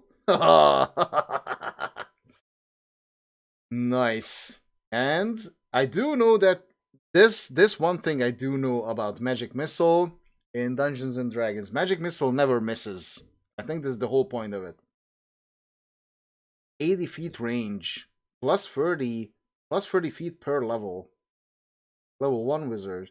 Allows user to cast Magic Missile. Allows user to copy Magic Missile into spellbook. Duration instant. Speed 1. Visible only by mages. The spell shapes arcane energies into unerring missiles. The greater your skill, the more missiles you can hurl from your body. The spell summons a magical missile that strikes its target unerringly for 5 points of damage with no saving throw possible. Yeah, no saving throw possible, which means that it never misses. It will always hit. In addition, the caster gains 1 extra missile every 2 levels for a total of 5 missile at level 9. Pretty cool. Are currently the level 4, level 3. Really? Who's this lady? I have nothing to say that'd be a help to you, so just leave me alone. Yeah, even if it's just this, I love that you can talk to anyone. Here are the Aleo dangerous angles. Whole neighborhood once stood there, but got burned to the ground. Nothing but packs of roving thugs there now. The woman scowls as you draw near her. I've neither the time nor the want to speak to strangers in the hive, Burke. It's not safe in any case. Farewell. Farewell, then. Stay away from the burnt-out alley southwest of here, if you're not spoiling for trouble. Prepare for me to do horrible accents. That's a dust. It calls it a dust man, but it's a lady. You see a somber, pale-faced dust woman in black robes. She's staring into the distance that doesn't appear to notice you. Greetings. She turns slowly to face you. Yes, I had some questions. She folds her arms to her robes and waits. Do you know someone named Farad? Updated my journal. Updated my journal. Oh, sorry about that. 18.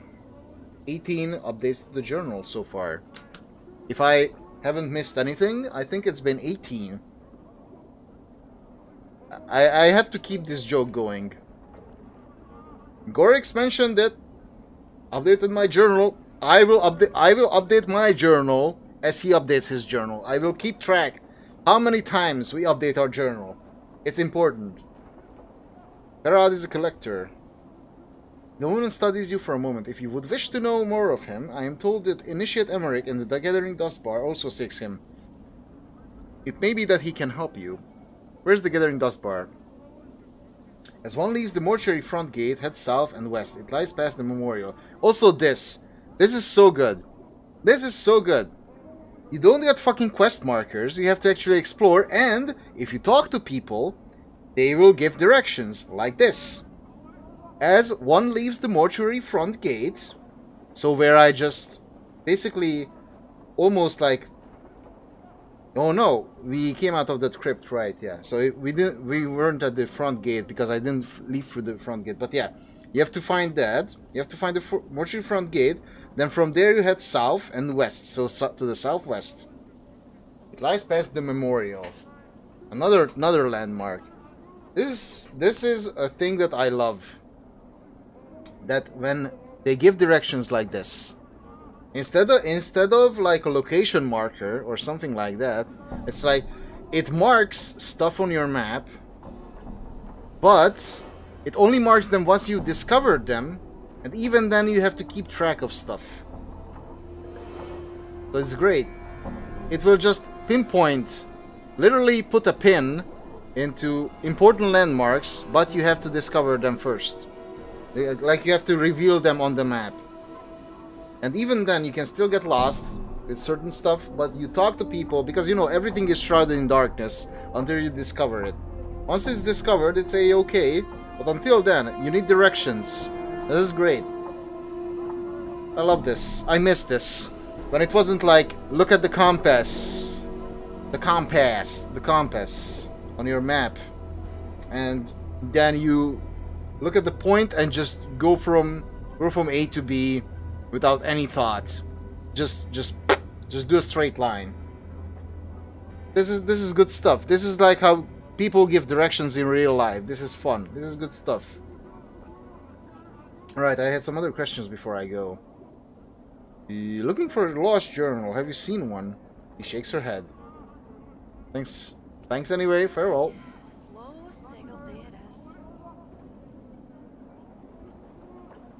You see a woman dressed in faded, patched-up clothes. She glances at you as you approach, but turns away quickly as if unwilling to make eye contact with you. Greetings. The woman glances at you again, gives you an ice-cold look. She turns away. Miss? She turns again, and this time you see a dagger in her hand. Leave me be, dog, or I'll be jabbing this where they'll never be finding it. Calm down. I just had some questions I wanted to ask you. She makes a semicircle over her heart with her free hand, as if to ward off evil. I have nothing to say to ye. Be gone with ye. Alright? Leave then. If you're gonna be like that.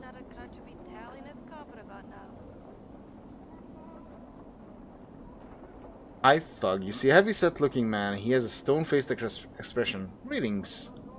The man looks at you for a moment, grunts, then raises his hand, revealing a wicked dagger. He smiles evilly and begins twirling it in a menacing arc. Farewell? Oh! Whoa, whoa, whoa, whoa, whoa, whoa, whoa, whoa, whoa, whoa. I guess he just wanted to fight. Alright. Well, I'm fine with that. Well, let's fight then. Yeah! Run, bitch. Run. Ready to get fucking punched, dude. Yeah, you thought you were... Yeah, don't you Michael Jackson away from me, sir. I'm gonna punch you to death. I'm gonna punch you to death. You are gonna get punched to death. Fuck you. Yeah, you wanted to pick a fight? Pick a fight. Pick a fight all you like. There you go. Peace has been restored. Dickheads have been dealt with. There you go. There's our little combat. It can happen like this. Just like that. I like it. Oh yeah, also, we regenerate. Because the Nameless One regenerates health based on his constitution. Ability score represents your physique, hardiness, and state of health. A high constitution gives you more hit points, and in the Nameless One's case, a faster regeneration rate as well. I think I regenerate health, like, let's see. How much health am I missing? Okay, so, let's see. Wait. I wanna time this. I have a nice little watch here that I can actually time it with. Let's turn on the lights. Okay, let's see. Let's see, when does it start? So 24. How fast does it recharge? I think you can also like speed up time, but I'm not sure. You can pause time. It's pretty slow, yeah. So if you have a higher constitution, it will probably like recharge faster, much faster. Oh, there you go. Chief, just look natural. 3, 4, 5. Yeah. I think it's about like 1 minute, probably. Yeah. Probably 1 minute. It's probably 1 hit points for 1 minute. Come chat with me a bit, love. Alright, let's chat. Harlot. Harlot. That's her name. Harlot. I didn't give it to her. Harlot. You see a tired looking woman dressed in a tight leather bodice and leggings. The odor of cheap perfume surrounds her like a cloud, and her face is covered with a mask of crude makeup. She smiles as she sees you. Why don't you stay and chat me with a bit, love? Greetings. The woman looks coyly at you. Now you look to be a blood who's lost something. Mayhap I can help you find it, Cutter. She smiles slightly. Oh? What good fortune! We probably lost what we're looking for back at your kit, miss. Maybe you can help me find what I'm missing, miss. Her tone becomes businesslike. Aye, love, now there's the matter of a finder's fee. I see, how much? Some coppers for a glance at what you're missing, and 10 coppers to actually find what you're missing. Yeah. Yeah, okay. Yeah, I want questions answered. Forget it, I had some questions instead. The woman frowns. I'm not a tout, she frowns, then drops 2 fingers together. Unless you got some jink to pay for my time. I can pay you how much? 10 coppers. Other questions of a deeper channel will cost you more. Fuck you. You're lost when you get tired of losing things and need to find some things, love. Come see me. Yeah. Chief, can you support me some jink? It's been a long time, it has. I'm not even going to ask how you intend to accomplish this. The woman breaks in. It's twice the cost for the Mimir or any other degenerate. Oh yeah, they're called Mimirs, yeah.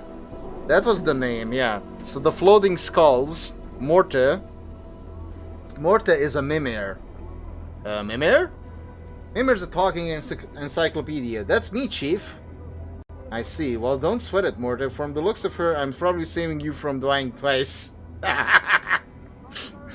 Mia, pox shrivel your innards. You have the stinking fashion sense of a goat herd, and you're twice as ugly. New taunts, alright. Oh yeah, we can unlock taunts. Yeah, because we pissed her off. She starts to curse at us. So we can teach. This is how you can teach Morton new taunts, because he will start swearing to piss the enemies off. Yeah, that's great. Morton stares, hypnotizes the harlot, lets loose a stream of obscenities. At the end of the verbal avalanche, Morton is silent for a moment, then turns to you. Wow, Chief, got a few more taunts for the old arsenal. He turns back to the harlot, who is catching her breath. I am also in love. Oh, great. Stay away from the burnt out alley southwest of here, if you're not spying for trouble. Yeah, we already got that. The man looks you over and draws a semicircle over his heart. I tend to me own affairs, blood, and only ask that ye do the same. Farewell. Alright, let him go. Hive Dweller. You see a woman dressed in faded, patched-up clothes. She glances at you as you approach, but turns away quickly as if unwilling to make eye contact with you. Greetings. Is this the same? Because I don't think it's the same lady, but it's the same MS. Yeah, leave her be. So is this, okay. Yeah, there you go. Open tomb. Angiar's house. Dustman monument. Alright, let's see. There should be a tout somewhere who can set you in the correct direction. A huge monument, there is no name or plaque identifying what it is honoring. Hive tout, there you go. This is a tout. This smiling middle-aged woman trots up to you and curtsies. Hello, sir, and well met. For merely a single copper, come on, I can offer me services as a tout. Somewhere I can point out for ye. What's a tout? The woman looks at you skeptically, then shrugs. A tout's a guide of sorts, sir. I can help ye around this part of the hive, I can. I will offend so many fucking people with my fucking impressions. And I hope they find it funny. It's written like this. I will read it out like this. I read it as I sees it. Alright, here's a copper piece. Lost 1 copper. Whoa. Why did you put it here? Why not here? Oh, doesn't matter. The woman palms the coin and curtsies. This part of the hive has gates leading west and south. Locations of note include the mortuary, the gathering dust bar, the dustbin memorial, and the mausoleum. I'd also recommend you stay away from a particular alley that leads southwest. This is full of dangerous thugs. Where's the mortuary? The mortuary is that enormous dome-shaped compound over in the northeast part of the area. The dustman won't let you inside, though, unless you got business there, or if you did, I suppose. She smiles at you. Where's the gathering dust bar? It is in the southwest corner of this area, a dome-shaped building whose door faces southeast. The gathering dust. That's one of the safer, more quiet taverns in the hive. Memorial? We were at the memorial already when I chased the guys and punched them to death. Towards the middle of the northern half of this area is a walled courtyard of sorts with an open archway in each wall. There's usually a gaggle of dust in the morning near the southeast entrance to the place. God damn it. Making impressions is fun. Please no one cancel me. I just want to read funny voices. That's it. I don't know nowadays what the fuck pisses people off. I don't know. I just want to make funny impressions. I just want to make funny impressions. Gathering Dust Bar Mausoleum. Okay, so we had these. West Gate. More of the hive, sir. There's a flop house there if you're tired and looking to rest. So the West Gate in South Gate. Where's the South Gate lead? Just more of the hive, sir. There's a tattoo parlor that way. Alright, the tattoo parlor. There's a tattoo parlor that way. And a smoldering corpse bar.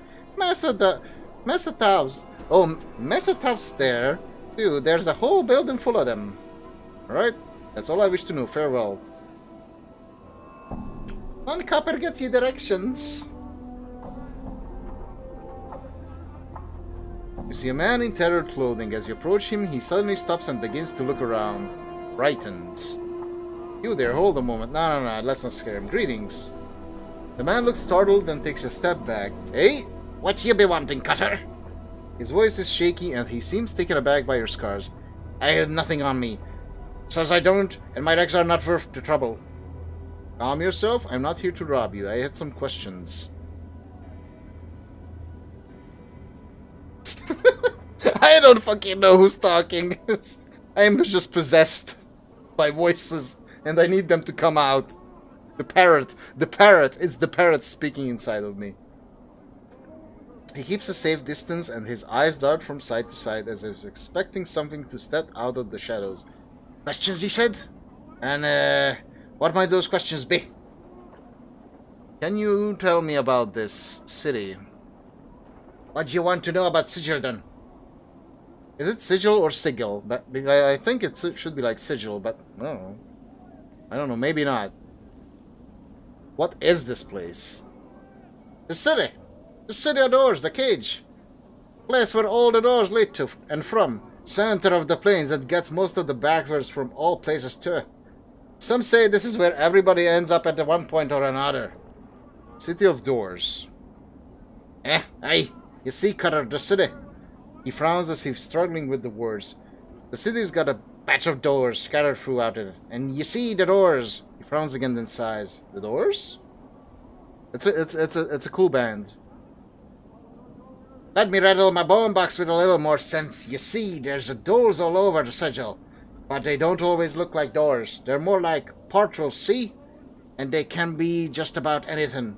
A window frame, a picture frame, an archway, a barrel hoop, a space between a table's legs or a statue's legs. And you're saying all of these things are doors? He frowns again. Doors. Portals can be anything that's closed on all sides. It's hard to tell where they are. Unless you got the key to the door. That how you got here, Cutter? Through a door? What are these keys you mentioned? Each door's got a key, which makes it open, see? Most times you won't even know a door's around you, unless you got the key. Then the door opens and you can step through and take your chances. Because you know how I was saying that doors can be anything? Well, so can keys. They could be a tune you hum to yourself near the door, or thought you'll be having about pastries. Or a little jig you do, or maybe the key's an object like a piece of glass, or a cobblestone, or a broken tooth, anything. Sounds pretty confusing.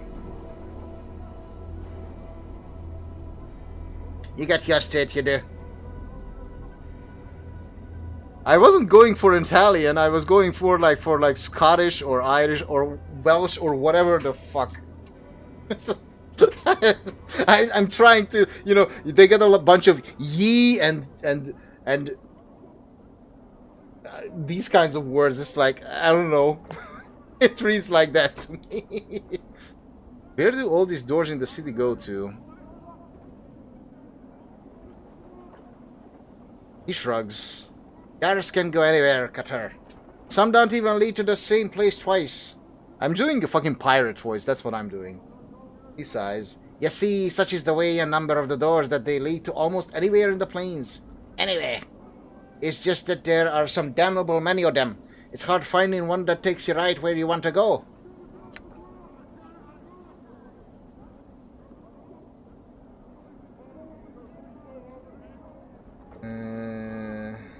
Before you asked if I came through one of these doors, what made you say that? Well, you don't act like you're from round Sigil. See? I had some other questions for you. What might those questions be? Can you tell me about these slums? He looks at you warily and he burrows, or sorry, his brow furrows in confusion. What you wanting to know about the hive, Cutter? Why is it called the hive? He looks puzzled. No. He looks frightened that he doesn't know the answer. Mess of streets, mess of people, mayhap. What's around here for interest? It depends. Depends on what you find interesting, Cutter. I'm looking for work.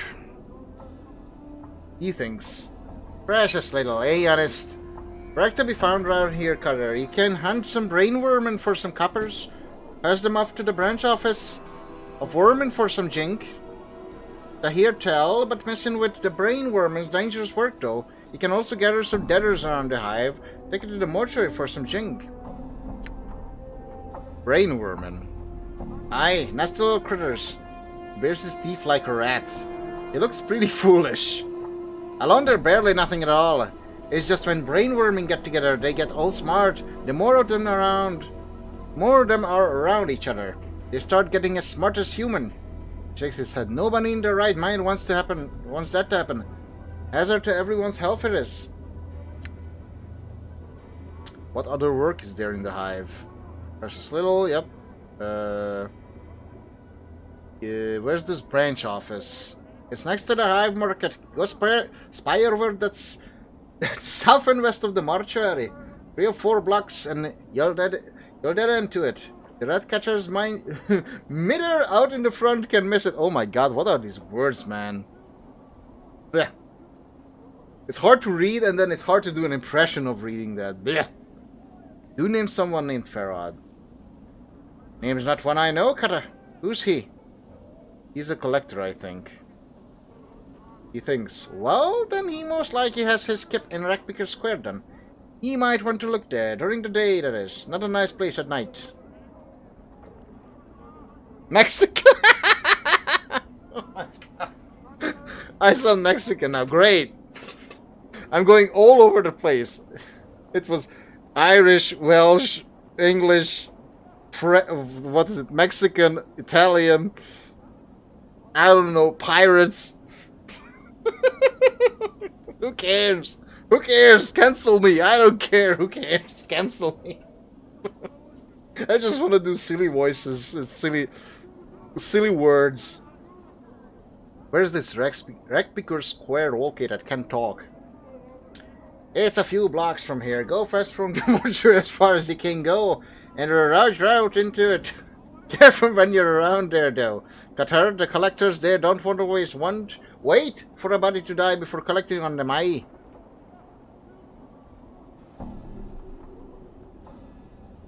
Mexican of what now? Oh, you didn't say I was talking like a Mexican accent or whatever. Movies about cowboys. Great. Great. What might be those questions? Journal. He will know nothing about this, but let's ask it for shits and giggles. You're missing a what? He looks confused. No idea where you find such a thing, Cutter. Alright, thanks for the help, dude. Alright, farewell.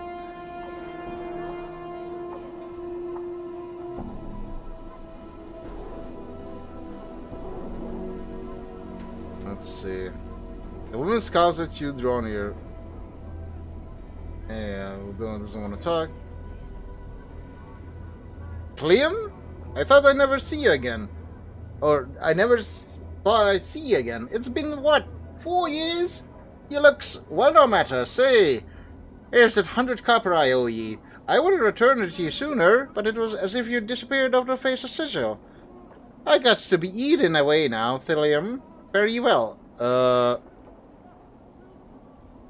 Did he give me a bunch of money? I guess he did.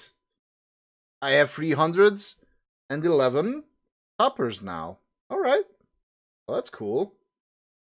That's pretty damn cool. Thank you. Thank you, kind sir. That's just fantastic, isn't it? Who else?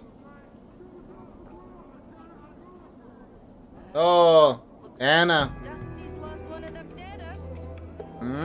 There you go. Listen to her talk. She does have a fucking Scottish accent. Pike off. Anna. She even has her own theme. So you know she's important.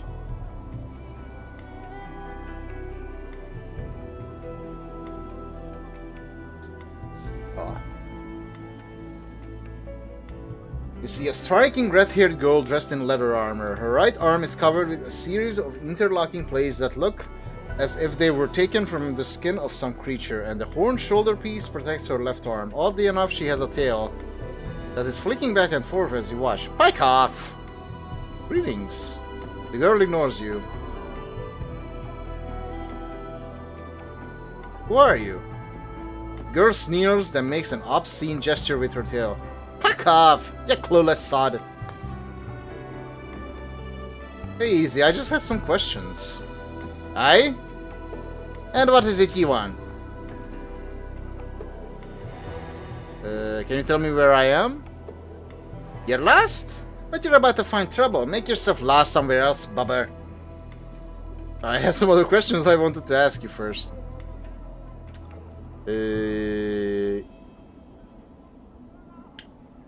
I'm missing a journal. Have you seen one? He looks at you strangely. Nay, I've seen nothing like that. I haven't. I'm looking for someone named Farah. Do you know where I can find him? I might say more if you sweeten the question, eh? She clicks her tongue and rubs two fingers together. Jink jink, eh? Jink jink. She means money. Oh. Aye? She glances at Mortar, then shrugs. What the skull said? Hard coin. Alright, how much? How much is it to you? How much is it to you to know? Aye. She studies you, then folds her arms. Come on, I haven't got all day, I haven't. How about 10? That enough? That lump of copper isn't enough to whet a fated's appetite. You'll be needing more if you want to make friends here, Tard. Tard? How about 20 then? Aye, alright then. She pockets the money. It's gone so quickly you have no idea where it vanished to. Look for him in the alley spireward from the mortuary. That's to the south and west of the mortuary, aye?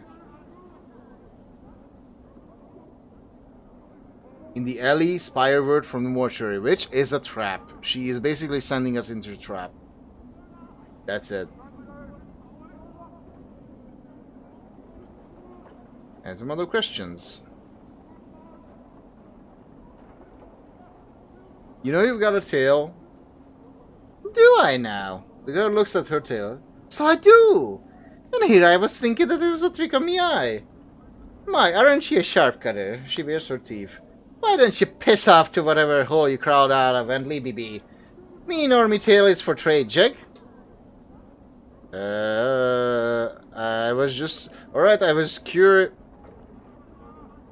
It's just as well. Neither you nor tail are for sale. You can speak out of living with him anyway. What are you about, you blighter? Say it again.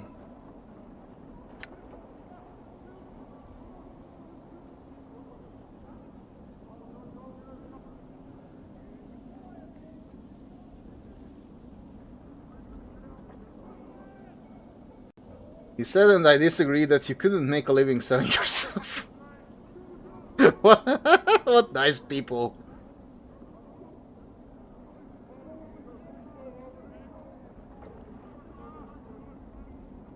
He said that you couldn't make a living selling yourself.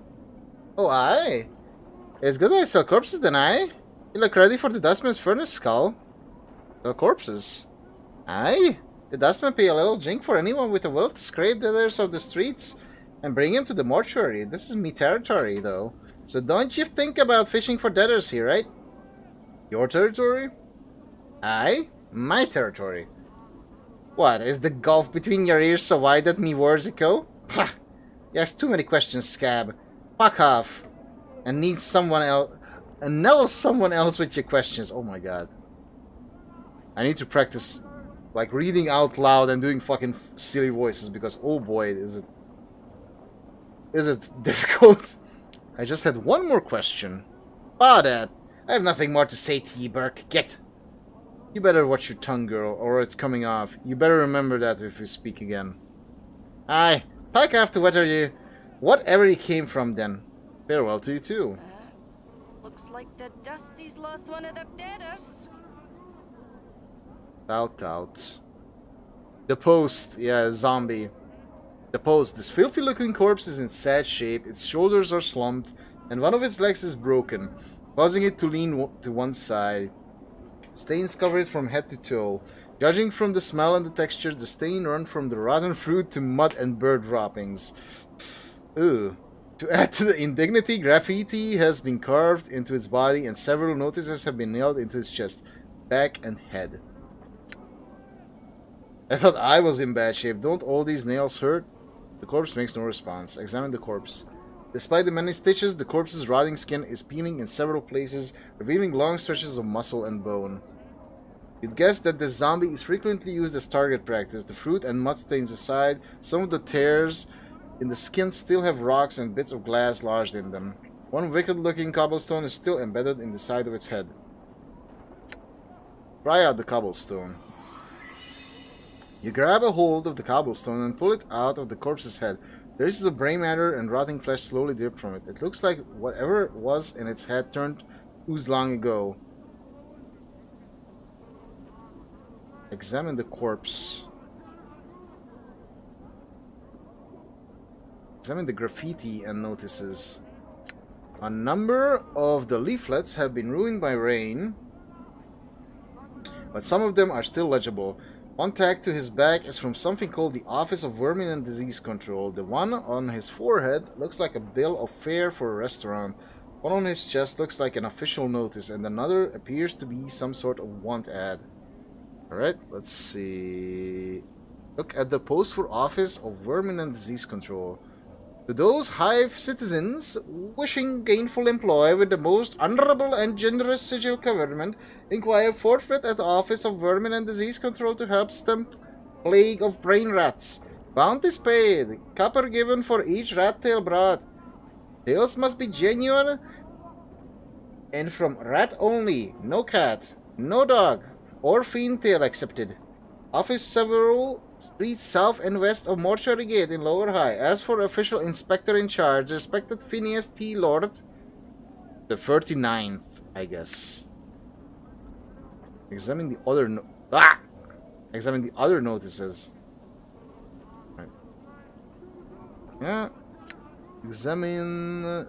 Ignore the notices. Examine the graffiti. Ignore the notices. Examine the graffiti. Graffiti runs from obscenities about the dustman to slogans glorifying what appear to be local gangs. One piece of graffiti catches your eye. Someone has carved the name Farad on the corpse's left arm, then slashed an X across it. Other notices. Examine the bill of fare.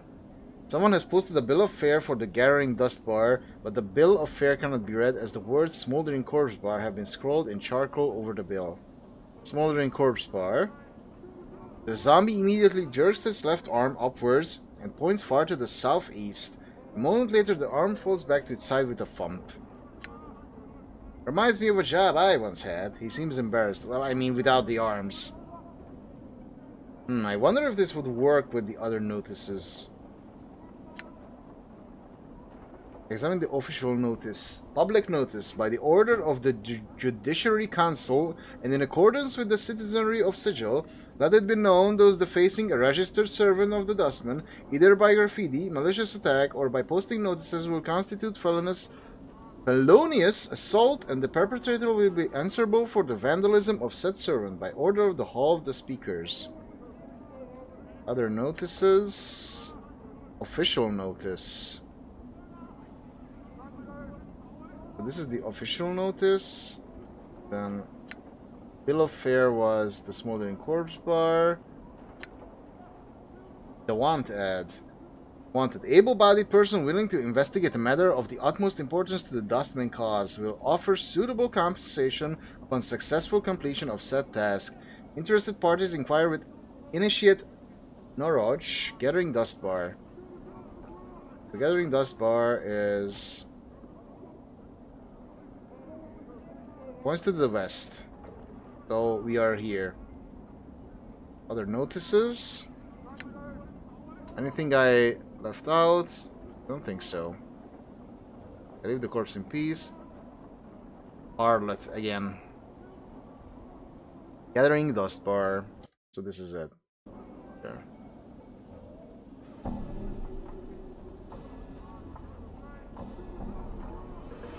Hi, thug.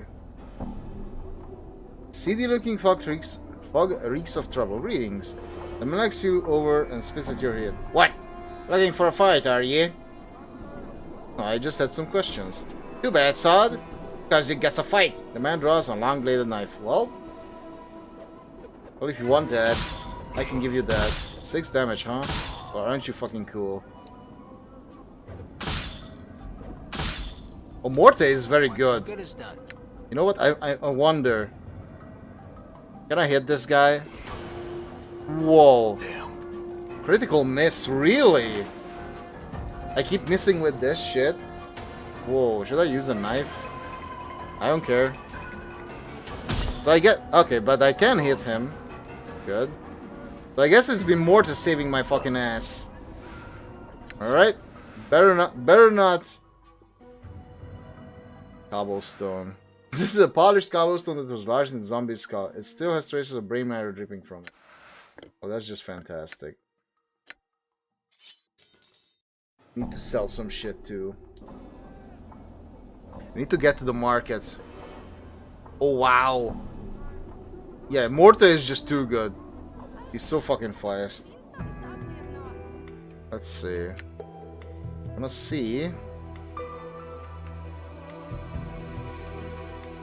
He's very hard to hit.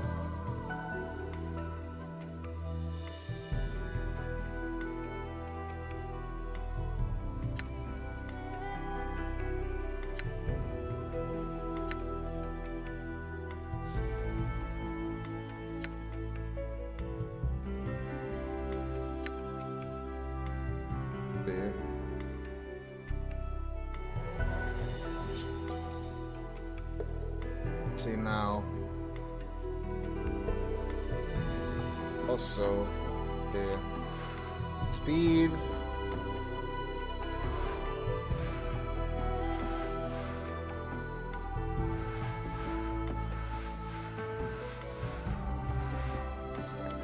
I want to keep using this. I guess that guy was just very dodgy. Can happen, right?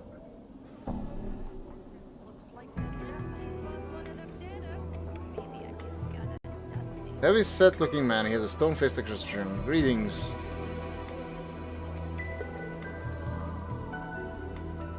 Farewell. What's the word? Okay. Let's see, can I take this guy? I'm hurt. Nope. I cannot. I fucking cannot.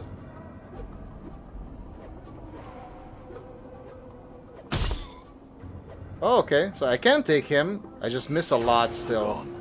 I definitely need more points in dexterity. Where's that guy? Where's that guy? Where's that fucking guy? Where is he? Did he just hide? That's not that guy. Someone else. Did I kill him? Isn't there a highlight button or something? Pick up stuff? Guess not. Oh, that was almost horrible. Alright, let's not risk this, I guess. That was almost very bad. Alright. Yeah, I need... so if I don't use... yeah, like, let's take this out. So if I use my... Let's see, so if I just use my fists... Okay. What's that like? Distances, number of attacks, stacko, saving throws. Yeah, I need to improve these, yeah. Because I have proficiencies in fist and edged weapons. I see. I need to use fist and edged weapons. So basically this, the club, edged weapon. Yeah, that's good. I definitely should use those. Okay. Alright. Let's go into the bar. See a somber, pale-faced dustman in black robes. He doesn't appear to notice you. Greetings. Turns slowly to face you. Yes? I had some questions. Folds his arms into his robes and waits. Do you know where I can find someone named Farad? Farad is a collector. The man studies you for a moment. If you would wish to know more of him, I'm told that Initiate Emmerich in the Gathering Dust Bar also seeks him.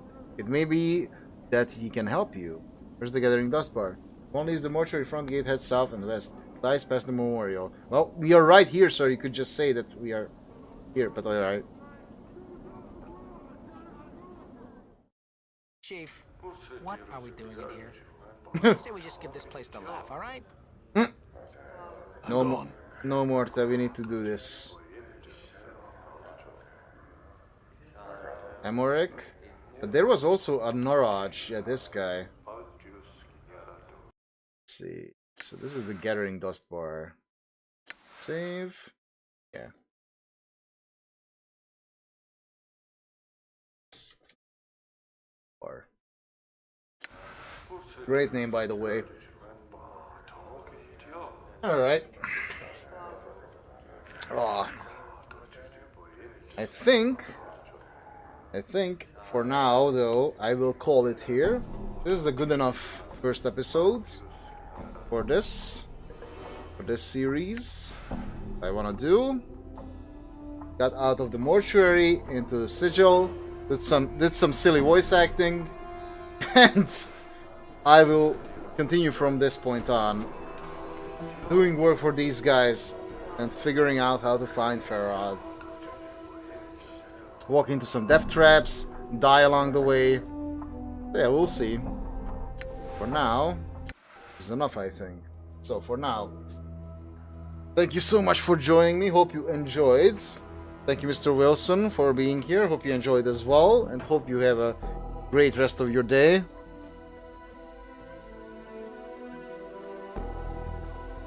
Yeah, now I'm doing voices, because why the hell not? I have to get cancelled somehow, right? Yeah. Also, thank you, Gorix, for being here earlier. I hope your haircut turned out great. Hope to see you guys later. I'll see if I do something still today, but if not, then maybe tomorrow in the evening again. But yeah, either way. For now, this is it. I hope everyone enjoyed, and hope you guys can join me last time as well. Last time? I can't talk, see? I hope you guys can join me next time as well, for this or something else, but I will definitely keep going with this. So yeah, take care until then, everybody. Have a good one. And yeah, if you can, any version, but I guess enhanced version would be the best. If you do get it, once again, just to reiterate, if you play it and you want to stream it, especially, if you just play it, it's no problem, but if you want to stream it, turn this off. Hardware mouse cursor needs to be turned off. That's it. At least that's my experience. But yeah, that's it. Have a good one, everybody. Have a good rest of your day or good night. Bye bye.